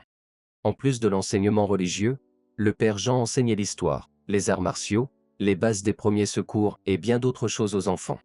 Sa principale mission était d'éduquer les jeunes en tant que patriotes. De vrais hommes. Le club patriotique militaire coopérait étroitement avec de nombreuses organisations, y compris le corps de cadets. Les enfants du club participaient souvent à diverses compétitions, à des rassemblements, et ils interagissaient avec les cadets. Jonah, qui était membre du club depuis le début, a fini par réaliser qu'il voulait devenir militaire. Lorsqu'il en a parlé à ses parents, Jean a approuvé le choix de son fils, mais Anna s'est inquiétée. Dans tous les temps, la vie militaire n'a jamais été calme, et je ne veux pas une vie calme, a déclaré le fils devenu plus mature. Je veux une vie réelle, la mienne. Sa mère n'a pas protesté, elle a simplement béni Jonah. Ainsi, à l'âge de 16 ans, il a quitté la maison où il avait passé son enfance depuis l'âge de 7 ans. Le garçon a embrassé son petit frère et sa petite sœur, Ethan et Ashley, qui pleuraient, inquiets de la séparation à venir, mais fiers que leur frère devienne militaire. Jean était fier du choix de son fils, tout comme Anna, bien qu'elle ait été inquiète à l'idée de laisser partir son fils encore si jeune. En outre, la douleur de la perte de sa fille aînée résonnait toujours en elle. Et si quelque chose arrivait à son petit garçon? Cependant, elle espérait que la maladie de son fils qu'il avait endurée dans son enfance le protégerait cette fois-ci. Mais non, son pied avait été guéri à un jeune âge, et Jonah était considéré comme absolument en bonne santé. Le jeune homme a intégré une académie militaire. Jonah suivrait les traces de son deuxième père, un parachutiste. Il était un peu inquiet lorsqu'il a passé l'examen médical, mais on l'a jugé apte. Cependant, il y avait un mais. Il pouvait suivre une carrière militaire, mais il ne pourrait pas devenir un parachutiste professionnel. Malgré cela, Jonah a réussi à être accepté à l'académie militaire. Il savait que son rêve ne se réaliserait jamais pleinement, mais il servirait néanmoins son pays, même en travaillant au quartier général. Jonah a travaillé dur à l'académie, réussissant toutes les évaluations. Cependant, une note dans son dossier médical l'affecterait plus tard. Il rentrait chez lui une fois par an, retrouvant sa mère, son père, sa petite sœur et son petit frère avec joie. Ces retrouvailles étaient également attendues par Jonah. Lors d'une de ses visites, il a eu une conversation avec Anna qui a rouvert douloureusement des souvenirs. « Maman, je me souviens d'elle, a dit Jonah. De qui? De Christin, ma grande sœur. Je n'oublie jamais Christin, a admis Anna en soupirant lourdement. Je me demande comment elle va maintenant, comment sa vie a évolué. Elle doit probablement étudier à l'université quelque part. Et si nous essayons de la retrouver maintenant, où ça? Elle doit être dans un autre pays. Jonah a réfléchi. Il connaissait toute l'histoire. C'était vraiment compliqué. Christin avait probablement un autre nom de famille, et elle avait oublié sa vie précédente. Cependant, il y avait actuellement des émissions de télévision de recherche de proches. J'ai peur que si toute la vérité éclate, Christin aura du mal. Elle pense probablement que son père était un criminel, a ajouté Anna. Jonah a été contraint de convenir avec sa mère, mais il ne pouvait pas chasser les pensées de sa grande sœur. Le temps a passé. En 5e année, Jonah a rencontré une fille formidable. Deirdre achevait ses études de médecine. Une relation s'est rapidement développée entre les deux jeunes. Un mois avant d'obtenir son diplôme, Jonah a fait sa demande en mariage à Deirdre. Peu de temps après, ils se sont mariés. Cependant, leur lune de miel a été de courte durée, car une semaine après le mariage, Jonah est parti en mission. Lorsqu'il est revenu 3 mois plus tard, Deirdre a annoncé une grande nouvelle. Ils allaient bientôt devenir parents. Un mois avant la naissance de leur fille, Jonah a été muté dans la petite ville où il était né. Jonah était légèrement désorienté. Il était étrange de se retrouver dans l'endroit où il avait passé ses premières années de vie. Il avait quelques souvenirs du passé, mais tout semblait étranger, différent. Jonah a même retrouvé la maison où il vivait. Une personne âgée y habitait maintenant. Comment ils avaient obtenu cet appartement? Jonah n'en avait pas parlé, bien qu'il soit un peu contrarié, car, en fin de compte, sa mère avait perdu cet appartement à l'époque. Il a choisi de ne pas remuer le passé. Une maison de fonction a été attribuée à la jeune famille. Peu de temps après, leur fille est née. Jonah a proposé de l'appeler Christin, et Deirdre a accepté. Encore quelques années ont passé. Jonah servait dans une unité militaire, faisant souvent de longues missions. Deirdre s'était habituée à cela. Lorsque Christin a eu 3 ans, Deirdre a recommencé à travailler, dans la même unité militaire où son mari servait. Leur fille a été placée dans une garderie. Tout se passait comme d'habitude. Deirdre et Kristin attendaient leur mari et père, mais ne s'ennuyaient pas. Entre le travail et la garderie, les journées passaient. Les week-ends et les jours fériés, Deirdre allait chez ses parents, car ils vivaient à proximité. De temps en temps, Ethan et Ashley leur rendaient visite. Les enfants fréquentaient déjà l'université. Anna et Jean étaient venus une seule fois. C'était loin, et il était difficile pour Anna de retourner dans la ville où tant de malheurs lui étaient arrivés. Cependant, lorsque Kristin a eu 5 ans, tous les membres de la famille ont pu venir pour son anniversaire. Jonah était présent ce jour-là. Le matin, ils ont emmené Kristin à la garderie, décidant de la laisser à l'écart des préparatifs de la fête. Deirdre, sa mère et Anna préparaient la table de fête. Ashley, Ethan et Jean décoraient l'appartement. Jonah était à l'unité. Ce soir-là, il a obtenu une permission anticipée, car sa femme l'avait spécialement demandé pour aller chercher leur fille à la garderie. Kristin est sortie du groupe de la garderie, toute heureuse. Elle tenait quelques dessins dans ses mains. « Les enfants m'ont félicité », dit-elle joyeusement, en tendant les dessins à son père. Il s'agissait de dessins d'enfants représentant un gâteau d'anniversaire. Certains ressemblaient à des ballons, d'autres essayaient de dessiner Kristin. Jonah souriait en regardant les dessins et n'a pas immédiatement remarqué le garçon qui était sorti du groupe après Kristin. Le garçon s'est approché d'elle et l'a enlacée. « Kristin, auras-tu un gâteau aujourd'hui » demanda-t-il. « Oui », répondit-elle joyeusement. « Un énorme gâteau, ma maman me l'a dit. Et des cadeaux, et des cadeaux. Papa m'a promis de m'offrir un ours en peluche, comme ça. » dit la petite fille en levant les bras et en sautant. « Non, ça n'existe pas. » secoua la tête le garçon. « Si, Jonah, ça existe, » boude Kristin, se tournant vers son père. « Papa, dis-le. »« Oui, oui, ça existe, » dit Jonah, se détachant des dessins. « Kristin, arrête de te vanter, préparons-nous à rentrer à la maison. » La petite fille courut vers son père, et ils fouillèrent dans le tiroir des vêtements. Le garçon, lui, les regardait. « Si tu étais ma sœur, tu m'inviterais à la fête, n'est-ce pas ?» demanda-t-il soudain à la petite fille, sans attendre de réponse. Il poursuivit, « Je te chanterai une chanson, tu veux ?» Et il se mit à chanter, « Je suis prêt à me jeter dans l'océan avec élan, je suis prêt à gravir un volcan sans peur, je ne crains aucune bête, mais avoir une petite sœur, c'est pire qu'un obus. » C'est une chanson de fille, répondit Kristin par-dessus son épaule. Puis elle se retourna et tira la langue. Entendant la chanson, Jonah s'immobilisa sur place. Ces paroles, il les connaissait depuis sa plus tendre enfance, c'était la chanson que lui chantait sa sœur aînée. Comment ce garçon pouvait-il la connaître? Cette chanson n'était pas particulièrement connue. Jonah s'approcha de l'enfant, s'accroupit devant lui et plongea son regard dans ses yeux. « Garçon, où as-tu entendu cette chanson ?» demanda-t-il. « Ma maman me la chantait », répondit doucement le garçon, baissant les yeux. On aurait dit qu'il allait éclater en sanglots. « Ta maman? Où est-elle ? » « Ma maman est à l'hôpital. »« Mon petit, comment elle s'appelle ?» demanda Jonah froidement. « Kristin. »« Et moi, je m'appelle Jonah. » Une intuition perça Jonah, et il se dit que peut-être ce garçon était le fils de sa sœur aînée. La femme s'appelait Kristin, et elle avait nommé son fils d'après son frère. Et lui avait nommé sa fille en hommage à sa sœur. Mais c'était incroyable. Comment Kristin, sa sœur, avait-elle pu atterrir ici?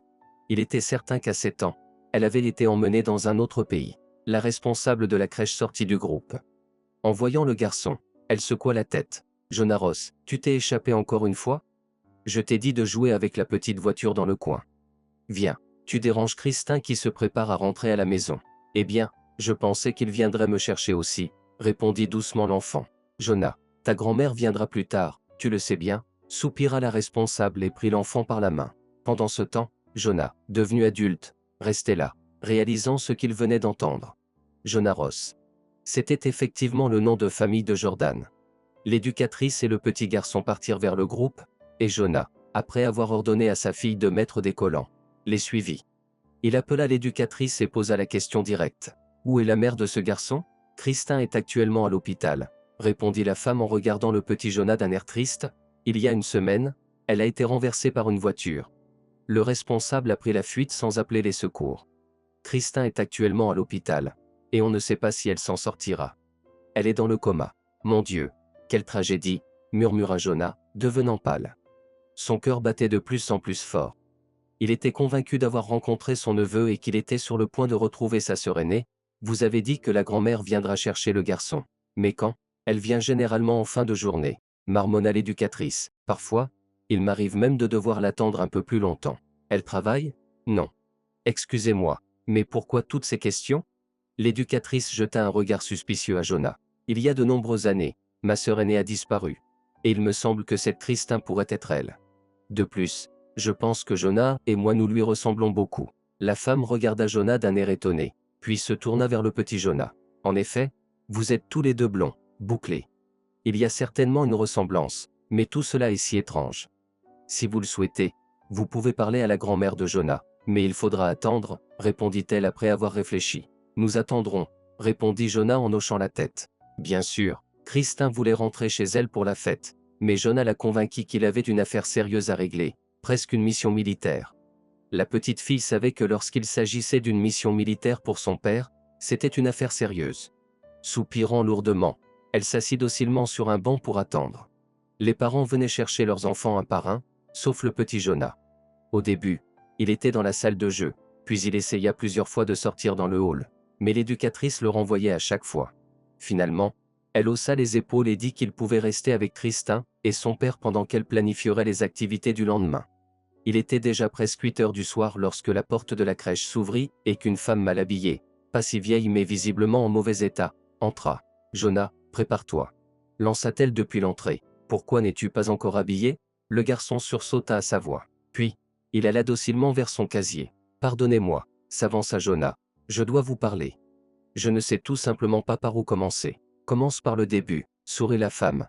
Et l'odeur d'alcool était palpable. Dépassant son dégoût, Jonah posa la question. « Êtes-vous la grand-mère de Jonah ? » « Et quel rapport ?» répondit la femme, légèrement hésitante. « Que voulez-vous ? Je veux simplement savoir si vous êtes sa grand-mère biologique ou si c'est le fils de votre fille adoptive, » déclara Jonah d'un ton ferme. « Ce n'est pas de la simple curiosité. J'ai toutes les raisons de croire que c'est mon neveu dont il est question. » « Eh bien, tu as l'air sobre. Mais tu racontes n'importe quoi, » murmura la femme avant de se précipiter pour aider le petit Jonah à s'habiller. Elle ne dit pas un mot de plus, puis sortit du jardin d'enfants, traînant Jonah habillé à la va-vite. Quant à l'aîné Jonah, il décida de suivre la femme pour savoir où elle vivait. Il monta en voiture avec sa fille et les suivit discrètement. Rapidement, la femme et le garçon disparurent dans l'un des vieux immeubles de 5 étages.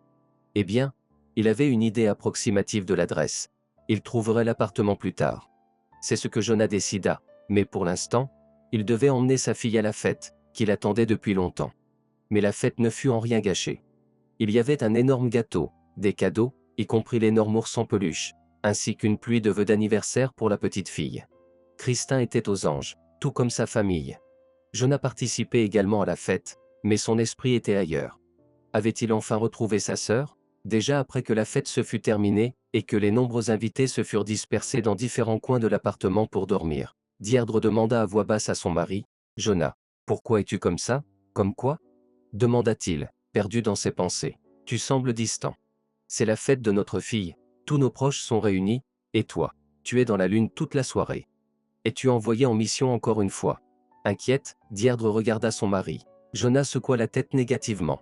Puis il raconta brièvement l'histoire de la garderie. Deirdre écouta et acquiesça, partageant ses préoccupations. « C'est vraiment étrange.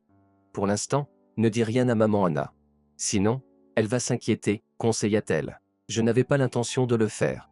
Après le service demain, je me rendrai à cette maison et parlerai aux voisins. Peut-être que je pourrai parler à cette femme. Il y a tellement de coïncidences, bien sûr, mais qui sait, peut-être que je me trompe. » Toute la journée suivante, Jonah regarda l'heure, et dès que son service prit fin, il se précipita vers cet immeuble de 5 étages. Devant la maison, comme d'habitude, des dames âgées étaient assises, elles savaient tout de tout le monde, comme il se doit. Jonah les identifia immédiatement par leur regard critique et accusateur. « Excusez-moi, mesdames charmantes, » s'adressa-t-il à elles avec un sourire charmeur, « connaissez-vous tout le monde dans cet immeuble ?»« Disons que oui, » répondit l'une d'elles, en pinçant les lèvres. « Il y a une femme dans la deuxième entrée, elle a environ 60 ans. Elle a encore un petit-fils, Jonah, » déclara Jonah. « Elle vit ici, et alors ?» répondit la deuxième en regardant Jonah d'un air méfiant. « Eh bien, je pense que je la connais, c'était une amie de ma mère. Il me semble qu'elle a des problèmes en ce moment. J'aimerais l'aider, » mentit l'homme. « Eh bien, va lui parler, » se moqua la première dame. « Pourquoi aurions-nous besoin de toi? Vous savez, elle fait semblant de ne pas me connaître. Probablement qu'elle a honte de quelque chose, » mentit Jonah. « Bien sûr, de quoi ?» grogna la deuxième dame, « c'est une alcoolique. Sa fille est à l'hôpital, et elle continue de boire. Et où regardent les services sociaux? Il faudrait retirer le garçon d'auprès d'elle. Elle boit beaucoup? Je ne peux tout simplement pas croire que ce soit elle. Elle était différente avant. Oui, avant, se moqua la première dame, hésitant un peu. Puis elle raconta à Jonah les informations suivantes. Madison, la femme que Jonah cherchait, est arrivée dans cette ville il y a 10 ans. On dit qu'auparavant, elle vivait avec un mari riche, un homme qui était un criminel. Il est parti en Amérique pour échapper à ses complices. Mais ils l'ont finalement retrouvé des années plus tard et l'ont tué, en prenant toute la richesse de Madison. Elle a tout juste réussi à s'échapper. Et c'est ainsi qu'elle est arrivée dans cette ville. Là, elle s'est liée avec Jean, le propriétaire local du marché. On racontait qu'ils se connaissaient déjà auparavant. Ils ont vécu ensemble un certain temps, puis Jean l'a finalement expulsée, trouvant une femme plus jeune et attirante. Madison a continué à vivre seule, jusqu'à ce que Jean décède d'une crise cardiaque, laissant Madison dans la tristesse. Elle n'avait plus d'argent à espérer. Elle avait une fille, pourtant, qui ne ressemblait en rien à sa mère. C'était une jeune femme respectable, polie et éduquée. Christin a terminé l'université pédagogique et est devenue enseignante. Mais elle était trop crédule. Un bel homme lui a fait tourner la tête, l'a séduite, puis l'a abandonnée, disparaissant on ne sait où. Christin est restée enceinte. Madison criait tous les jours à sa fille pour qu'elle se débarrasse de l'enfant. Mais Christin ne l'a pas écoutée, elle a accouché d'un fils. Elle s'occupait très bien de lui, c'était sûr. La famille manquait d'argent. Alors, lorsque Jonah avait 1 an et demi, elle l'a inscrit à la garderie, et elle est retournée au travail. Elle jonglait constamment entre l'école et la garderie. Madison n'aidait presque pas sa fille, comme si elle n'était pas la sienne. Pour gagner plus d'argent, Christin a également trouvé un emploi dans une maison d'édition. C'est ainsi qu'elle a continué à se débattre. Récemment, alors qu'elle rentrait chez elle après le travail, elle a été renversée par une voiture. Personne ne savait ce qui allait se passer ensuite. Jonah écoutait les vieilles dames qui se disputaient pour lui raconter cette histoire. Et il comprenait que le puzzle se mettait en place. Il avait enfin retrouvé sa sœur. Elle est à la maison maintenant? Demanda-t-il aux vieilles dames. Madison, c'est ça? Où d'autre pourrait-elle être?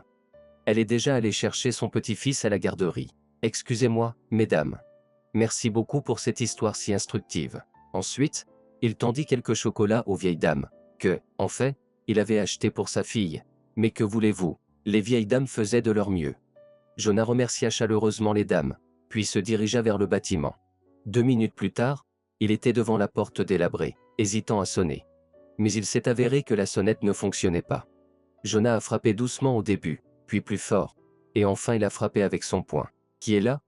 Entendit-il une voix féminine acariâtre demander de l'intérieur de l'appartement. La porte s'ouvrit brusquement, laissant apparaître Madison, les cheveux en désordre. Qui êtes-vous? Demanda-t-elle sans le reconnaître. Ta conscience? Répondit Jonah, en la faisant légèrement reculer pour entrer dans l'appartement. Eh bien, où allez-vous? S'écria Madison. J'appelle tout de suite la police. Allez-y, appelez. Tout sera éclairci comme il se doit. Et vous devrez répondre de tout. Pour la petite fille disparue, pour la mère effrayée, pour le petit garçon menacé par votre mari. Pourquoi avez-vous pâli? Quelque chose vous revient en mémoire, n'est-ce pas? Qui êtes-vous? Répéta Madison, cette fois, avec de la peur dans la voix. Eh bien, je suis ce même petit garçon, répondit Jonah. Bien sûr, il prenait un risque. Il n'était pas sûr de tout, mais la réaction de Madison lui avait indiqué qu'il touchait au but. Ce n'est pas de ma faute, murmura Madison, triturant le col de sa blouse fanée. C'est tout ce que Jordan avait inventé à l'époque. Ils se dirigèrent vers la pièce, qui n'avait clairement pas été rangée depuis plusieurs semaines, probablement depuis que Christin avait été hospitalisé. Madison s'assit sur le canapé, tripotant son col de chemisier défraîchi, et commença son récit. La fin de son histoire ne différait guère de ce que Jonah avait déjà entendu des vieilles dames, mais le début de cette histoire remontait bien plus loin. C'était à l'époque où Jordan avait donné de l'argent à Anna pour les soins de son fils. Il avait été séduit par la jeune enseignante et s'imaginait qu'elle serait reconnaissante envers lui. Mais elle lui avait refusé, ce qui avait rendu Jordan furieux. Pour lui, aucune femme n'avait le droit de le repousser. Madison savait que Jordan avait eu des relations avec d'autres femmes dans cette petite ville. C'était un phénomène récurrent chez lui, mais elle ne s'en préoccupait pas. Ce qui comptait, c'était qu'il lui donne de l'argent. Elle ne voulait pas qu'il parte, même s'il ne l'aimait peut-être pas. En fait, à l'époque, Madison avait reçu un diagnostic de stérilité secondaire, dû à une interruption de grossesse malheureuse dans sa jeunesse. Cela l'avait choquée. Elle voulait un enfant, même si elle envisageait d'en adopter un du foyer pour enfants, elle avait peur de l'hérédité des enfants de ce lieu. C'est alors que Jordan avait dit qu'il allait avoir une fille bientôt, une fille de 7 ans. Madison en était ravie.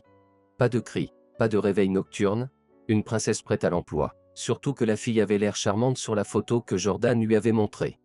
Madison savait que c'était la fille de la femme que Jordan courtisait, la même femme qu'il harcelait. Et alors? Madison éprouvait même une certaine satisfaction. Non, elle n'était pas jalouse. Mais quelque chose en Jordan avait été trop nerveux cette fois-ci. Pour obtenir la petite fille aussi rapidement et discrètement que possible, Jordan avait monté tout un stratagème. D'abord, il avait soudoyé les autorités locales, puis il s'était arrangé avec Jean, le commerçant du marché. Jean devait beaucoup à Jordan, c'est pourquoi il avait accepté de jouer le rôle d'un homme compatissant. Il avait convaincu Anna que la fuite était vitale, car l'enfant était déjà menacé. En passant, personne n'avait l'intention de faire du mal à Jonah à l'époque. Tout cela n'était qu'une mise en scène. Mais Anna avait cru. En remerciement de ses soins, elle avait laissé sa maison à Jean. Celui-ci, une fois Anna et son fils montés dans le train, avait aussitôt couru annoncer à Jordan que la mission était accomplie. Au même moment, une fausse lettre de refus d'Anna concernant sa fille avait déjà été rédigée. Au service de protection de l'enfance, il y avait aussi des personnes avides d'argent. Mais Jordan n'a pas hésité à dépenser, et bientôt Christin est devenue officiellement la fille de Jordan et Madison. Jean a vendu l'appartement d'Anna et Martin, et était lui aussi satisfait de la situation qui se dessinait. La petite fille a plu à Madison, bien qu'elle ait pleuré sans arrêt au début. Mais les bons psychologues et les médicaments ont fait leur travail. Christin a commencé à oublier sa précédente famille, et Madison était ravie. Elle était maintenant une mère. Certes, il a dû y avoir quelques moments de tension. Le père de Madison est mort. Une tentative d'assassinat a été commise contre Jordan, et des informations compromettantes sur son mari ont refait surface, le forçant à se retirer de la course électorale. Mais même dans ces situations, Jordan a réussi à s'en sortir. Il a rassemblé sa femme et sa toute nouvelle fille et les a emmenés dans un autre pays. C'est là qu'ils ont vécu. Puis son mari a finalement été retrouvé et assassiné. Il a dû revenir. Jonah connaissait déjà la suite de l'histoire grâce aux vieilles commères omniprésentes. Ce n'est pas ma faute. Pleurniche à Madison. C'est Jordan qui a tout inventé. J'étais sûr que ta mère avait donné son accord pour tout. Où est le garçon? Demanda-t-il sèchement à Madison. Lequel? Dit-elle en le fixant. Ton petit-fils, Jonah. Ah. Il est dans la chambre. Madison agita vaguement dans la direction des portes fermées. Il s'est avéré qu'elle avait verrouillé le garçon pour qu'il ne la dérange pas. Jonah lui a pris la clé, a ouvert les portes et est entré dans la chambre. Le petit Jonah était assis, recroquevillé dans un coin. Salut. Essaya de sourire l'adulte Jonah. Tu me reconnais? Vous êtes le papa de Christin, murmura doucement le garçon. C'est ça. Et tu veux que je te révèle un secret? Je suis ton oncle. Oncle. Le mien? Comment ça? Les yeux de l'enfant se sont soudainement éclairés. Ton oncle de sang. Oncle, emmène-moi loin d'ici. Pleura l'enfant en courant se jeter dans les bras de Jonah. Les yeux de l'homme adulte se sont embués. Mon Dieu, comme il était difficile pour ce petit. Vivre éternellement avec une grand-mère ivre, sans jamais recevoir une once de chaleur humaine. Oncle, pleurait l'enfant en disant. Ma grand-mère dit que ma mère va mourir et qu'elle me placera dans un foyer pour enfants parce que je suis une erreur de la nature. Je ne comprends pas. Qu'est-ce que cela signifie? Suis-je différent? Je ne crois pas que ma mère va mourir. Grand-mère dit ça pour me faire pleurer. Quand je pleure, elle rit. Tu ne resteras pas une minute de plus avec ta grand-mère. Nous allons chez nous, chez Christin. Vais-je voir ma mère? Demanda le petit garçon en essuyant ses larmes. Oncle, ça me manque tellement. Tu la verras certainement, répondit fermement Jonah. Tu l'emmènes? Dit-elle sombrement. Eh bien, soit. De toute façon, il est inutile. Tu n'es pas une femme. Déclara Jonah. Tu es un monstre.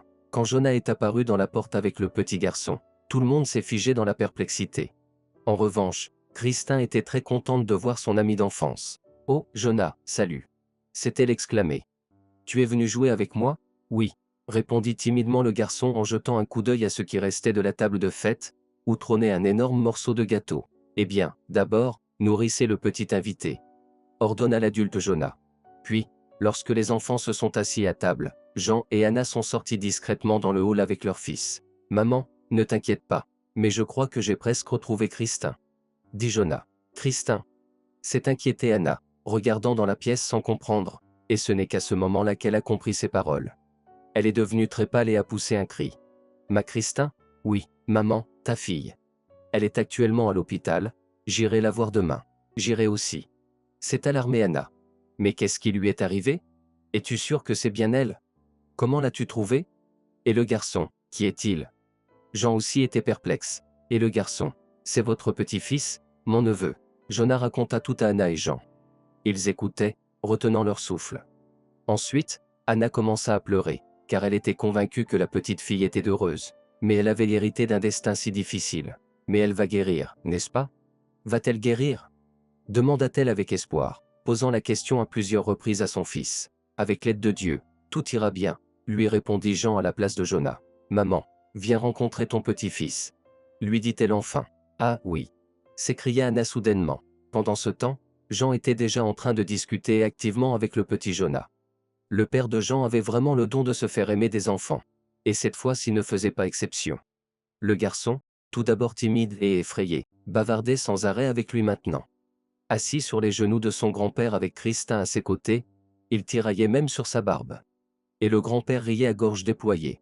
Anna s'approcha d'eux et s'agenouilla devant le petit Jonah. « Jonah, mon petit-fils, murmura-t-elle, tu ressembles tellement à ton oncle quand il était enfant. Tu es ma grand-mère? Demanda le garçon. Encore une autre. Et tu es gentille? Eh bien, Christin semble m'apprécier, sourit Anna à travers ses larmes. Pourquoi tu pleures? C'est de la joie. Les parents de Deirdre et Ashley se regardaient étonnés. Deirdre leur avait déjà dit des bribes, mais il était toujours difficile de croire à de tels miracles. Bientôt, le petit Jonah avait fait connaissance avec toute la famille. Il avait 2 oncles, 2 tantes, et même 2 grands-pères, dont l'un, le plus intéressant, avec une barbe qui ressemblait à celle du Père Noël. Cependant, Christin avait dit que ce n'était pas le Père Noël, mais son père. C'est fascinant. Père. Il y avait aussi 2 grands-mères, mais Anna l'embrassait, et le câlinait particulièrement. Madison ne l'avait jamais étreint de cette manière, et encore moins l'avait embrassé. Tout se serait bien passé dans cette histoire si la Christin adulte avait été avec eux. Mais il fallait encore la retrouver. Jonah n'avait pas vraiment compris dans quelle clinique elle se trouvait, malgré ses liens. Cependant, il a fini par apprendre où elle se trouvait. Le lendemain, lui, Anna et Jean s'y rendirent. Le médecin ne voulait pas les laisser entrer, disant que c'était une salle de réanimation et que c'était déjà tard. Mais finalement, grâce aux supplications de Jean, il céda. « Vous avez raison, marmonna-t-il. Maintenant, seule une prière pourra l'aider. Tout ce que nous avons pu faire, nous l'avons fait. » Ils entrèrent dans la salle de soins intensifs. Christin était allongé avec la tête bandée, entouré de fils et de tubes. En la voyant, le cœur d'Anna se serra, et elle se souvint de l'époque où Martin était allongé de la même manière. « Seigneur, aide ma petite fille, supplia-t-elle silencieusement, je viens de la retrouver. Ne la reprends pas. » Il n'y avait plus de doute que c'était sa fille. Même avec la tête bandée et les yeux fermés, Christin ressemblait beaucoup à Anna dans sa jeunesse, et tout le monde le remarqua. « Ma fille, ma chérie, murmura Anna en s'agenouillant devant elle, l'embrassant sur les mains, je suis là. Maman est là. Ma fille, entends-moi, je suis là. Jonah se tenait également près d'elle, regardant sa sœur. Pendant de nombreuses années, il avait imaginé leur rencontre, mais il ne pensait pas que ça se passerait comme ça. Ma petite sœur, ma bien-aimée. Je suis ce Jonah avec qui tu chantais des chansons, jouais, dessinais. Christin, c'est moi, nous t'avons trouvé. Murmura-t-il. Le père de Jean se tenait silencieusement, pensant à quelque chose. Est-elle baptisée? Demanda le père de Jean. Je ne sais pas, sanglota Anna, je ne l'ai pas baptisée. J'ai accepté le rite avec mon fils quand j'ai commencé à communiquer avec vous, père. Je ne pense pas que le bandit Jordan ait pensé à l'âme de ma fille. Ni sa femme non plus. Je pense aussi, approuva Jonah. Eh bien, nous ferons le baptême aujourd'hui même, déclara Jean avec détermination. De toute façon, cela ne peut pas lui faire de mal. Docteur, me permettez-vous de tout préparer ici? Le médecin fit un signe de la main. Que le père essaie au moins, dit-il. Nous avons épuisé toutes les autres options. Laissons-le faire. Tous les moyens des médecins étaient déjà épuisés. Le père de Jean s'éloigna un instant, puis revint avec tout ce qui était nécessaire pour le baptême. Il était déjà tard dans la nuit lorsque Christin fut baptisé. Ensuite, Jean passa beaucoup de temps à prier au chevet de la malade, et Anna pria aussi, tout comme Jonah qui chuchotait des prières. On dit qu'il n'y a pas d'athée dans les tranchées ni dans les avions en chute libre, et c'est pourquoi tout le monde croyait au miracle près du lit de la mourante. Dans la famille de Jean, ils savaient que de tels miracles pouvaient se produire. Dès que l'aube se leva, le médecin demanda à tout le monde de partir. Le chef du service allait bientôt arriver, et il ne serait pas ravi de trouver autant de gens dans la salle de soins intensifs. Puis-je rester? Demanda Jonah. Je resterai assis tranquillement. Il vaut mieux que j'y aille, objecta Anna. Non, maman, tu es à peine debout, répondit Jonah. Toi et père, allez chez nous. J'ai déjà appelé un taxi. Et toi? Tu es censé être au travail, gronda Jean. J'ai pris 2 jours de congé, je t'ai oublié le dire. Allez, reposez-vous. Maman, l'essentiel, c'est que nous ayons retrouvé Christin. Et tout le reste est entre les mains de Dieu. Tu as raison, mon fils. Répondit Jean pour elle. Partons. Chez notre petit-fils et notre petite-fille. Ils partirent, et Jonah resta près du lit de la malade. Christin respirait paisiblement, et il semblait que d'un instant à l'autre, elle ouvrirait les yeux. Cependant, cela ne se produisit pas. Jonah ne se rendit pas compte de quand il avait posé la tête sur le dossier de la chaise voisine, s'endormant, une main sous sa tête, l'autre tenant légèrement la main de sa sœur. Jonah commença même à rêver d'un rêve, quand soudain il sentit comme un papillon bougeant dans sa paume. Il toucha doucement sa peau de ses ailes, puis s'immobilisa, puis se remit à bouger. Jonah ouvrit les yeux et faillit crier de joie. Sa sœur remuait les doigts. D'abord un, puis un autre. Jonah sortit de la salle. « Docteur, ses doigts bougent. » dit-il, hors d'haleine. Le médecin, qui dormait sur un fauteuil, se leva précipitamment. « Ce n'est pas possible. » dit-il en se dirigeant vers la salle. « Vous devez vous tromper. Je ne voulais pas vous le dire devant la mère, mais l'état de la patiente est pratiquement désespéré. Mais elle bouge les doigts. » Le médecin s'approcha du lit de la patiente et se pencha au-dessus d'elle. « Non, vous devez rêver, » secoua-t-il la tête. Et c'est alors que Christin ouvrit les yeux. Jonah faillit crier de joie. Le médecin s'immobilisa sur place, puis demanda « Christin, m'entendez-vous ?»« J'entends, » dit une voix faible, et c'était une victoire. Une victoire sur la mort. Les médecins se sont affairés. Les infirmières ont couru partout. Et Jonah a été escorté hors du service. On lui a promis qu'il serait autorisé à revenir dès que la femme se serait remise. Il descendit docilement au service des urgences et attendit. Il n'a pas encore appelé sa mère, bien qu'il en ait très envie. Non, qu'elle se repose, sa mère. Elle a tant souffert, il a dû attendre longtemps. Et Jonah a même réussi à s'endormir. Il fut réveillé lorsque quelqu'un le secoua par l'épaule. À côté de lui se tenait un médecin de soins intensifs. « Comment ça va ?» demanda Jonah, l'air inquiet. « La patiente est sortie du coma, c'est un véritable miracle. » Répondit le médecin. « Puis-je la voir ? Pas maintenant. Elle est encore très faible. De fortes émotions pourraient annuler tous nos efforts.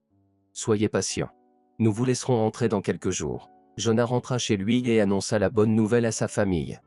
Christin va survivre. Quelques jours plus tard, comme le docteur l'avait promis, Jonah, Anna et Jean furent autorisés à entrer dans le service. Ils avaient emmené avec eux le fils de Christin. Le petit Jonah était tellement heureux de cette rencontre imminente.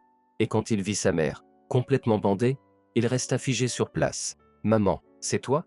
demanda-t-il timidement. « Mon chéri, » répondit doucement Christin, « c'est moi. Ne sois pas effrayé. Approche. » Le petit garçon s'approcha prudemment de sa mère, et lui caressa la main. « Maman, tu m'as tellement manqué. » dit le garçon. « Je suis tellement heureux que tu te sois réveillé. C'est bien, mon chéri. Comment as-tu fait sans moi? C'est bien maintenant. J'ai trouvé grand-mère Anna et oncle Jonah. Et j'ai une petite sœur aussi. Elle s'appelle Christin comme toi. Je ne comprends pas, murmura la femme. Et c'est alors qu'Anna ne put plus tenir et s'approcha du lit. Christin, ma fille, c'est moi, ta mère. Ta vraie mère. Maman, murmura Christin de la même manière. Mais comment? On m'a dit que tu étais morte. Ma chérie. Je suis vivante et Jonah aussi. Mais laissez-nous parler de tout cela plus tard. Nous te raconterons tout. Et maintenant, remets-toi. Nous te rendrons visite. Et ne t'inquiète pas, ton petit garçon est désormais avec nous. Personne ne lui fera de mal. Merci. Répondit doucement Christin. Elle avait l'impression que ce n'était qu'une sorte de vision, une conséquence de la blessure. Il était difficile de croire en quelque chose comme ça, surtout lorsqu'on avait été entre la vie et la mort. Un peu plus d'1 mois s'écoula avant que Christin ne récupère complètement. À présent, elle était certaine que ce n'était pas une vision. Sa famille était vraiment revenue. Anna et Jonah lui rendaient très souvent visite. Deirdre menait son fils et sa fille.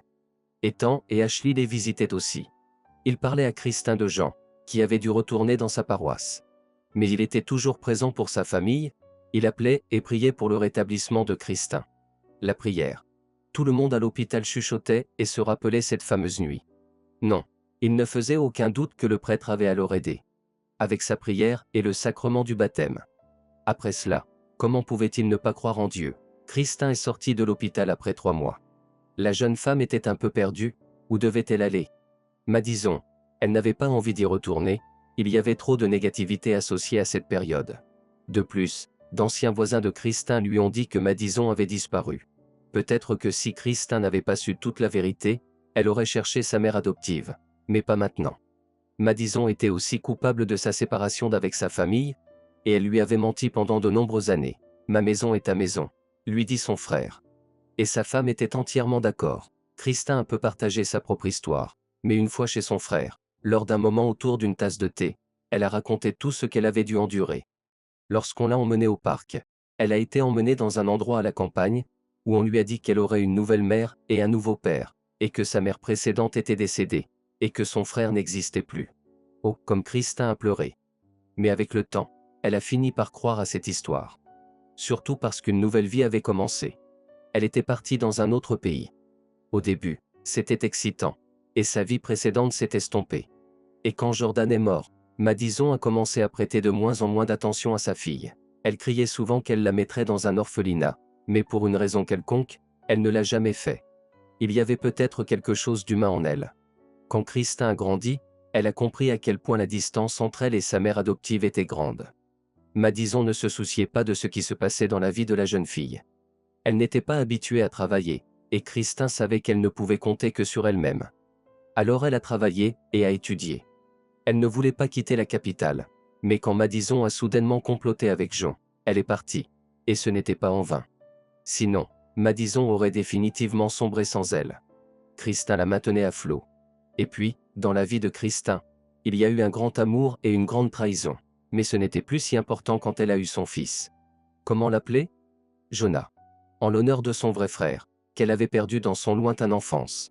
Christin ne croyait pas aux signes. Sa mémoire avait tout de même conservé des souvenirs de certains événements. Elle se souvenait aussi de sa mère. C'était douloureux de réaliser qu'elle n'était plus de ce monde. Christin n'a même pas essayé de les chercher, on l'avait tellement convaincu de leur mort. Oui, il ne restait que des lambeaux du passé. Christin se souvenait aussi de cette chanson amusante qu'elle chantait avec son frère, et il était difficile de dire qu'il aimait le plus, son frère ou sa sœur. La chanson a plu à son fils aussi. Depuis sa petite enfance, il l'écoutait et souriait quand sa mère la chantait. Et puis il a commencé à la chanter lui-même. C'est grâce à elle que j'ai su où te trouver. Avoua Christin à son frère. Excuse-moi de ne pas m'être décidé plus tôt. Nous pensions que tout allait bien pour toi. Nous ne voulions pas détruire ton bonheur. Le bonheur, sourit tristement Christin. Quel bonheur peut-il y avoir sans vous, mes chers? Un peu de temps s'est écoulé, puis Christin est parti avec le petit Jonah et Anna. Dans le village qui était devenu leur foyer. Christin a accepté que ce soit un endroit meilleur pour elle et son fils. Et c'était le cas. Bientôt, elle a trouvé un emploi dans une école. Jonah a commencé à aller à la maternelle. Et un an plus tard, Christin a rencontré son amour là-bas. Ben travaillait également à l'école. Le père Jean les a mariés. Une grande famille heureuse est devenue encore plus grande. C'était particulièrement bruyant dans la petite maison près de l'église l'été, lorsque tout le monde était en vacances. Les grands-parents et petits-enfants venaient rendre visite, ainsi qu'Ashley et Ethan avec leur fiancé. Et Deirdre a eu un petit garçon. Jonah était si fier. Son héritier grandissait. Le successeur de la dynastie militaire. Si Dieu le veut, il deviendra sûrement parachutiste. Christin était enceinte. Ben était prêt à la porter tout le temps. Christin lui a même fait des reproches, disant qu'elle n'était pas malade, juste enceinte. Les enfants, Christin et Jonah, aimaient tellement se retrouver chez grand-père et grand-mère. Jean et Anna, en regardant leur famille, ne faisaient que sourire. Mais la petite maison était devenue un peu étroite, il était peut-être temps d'en construire une plus grande. Mais cela dépendrait de la volonté de Dieu. Oui, cette famille a traversé de nombreuses épreuves et a réussi à se retrouver. Un miracle? Peut-être, mais cela arrive vraiment.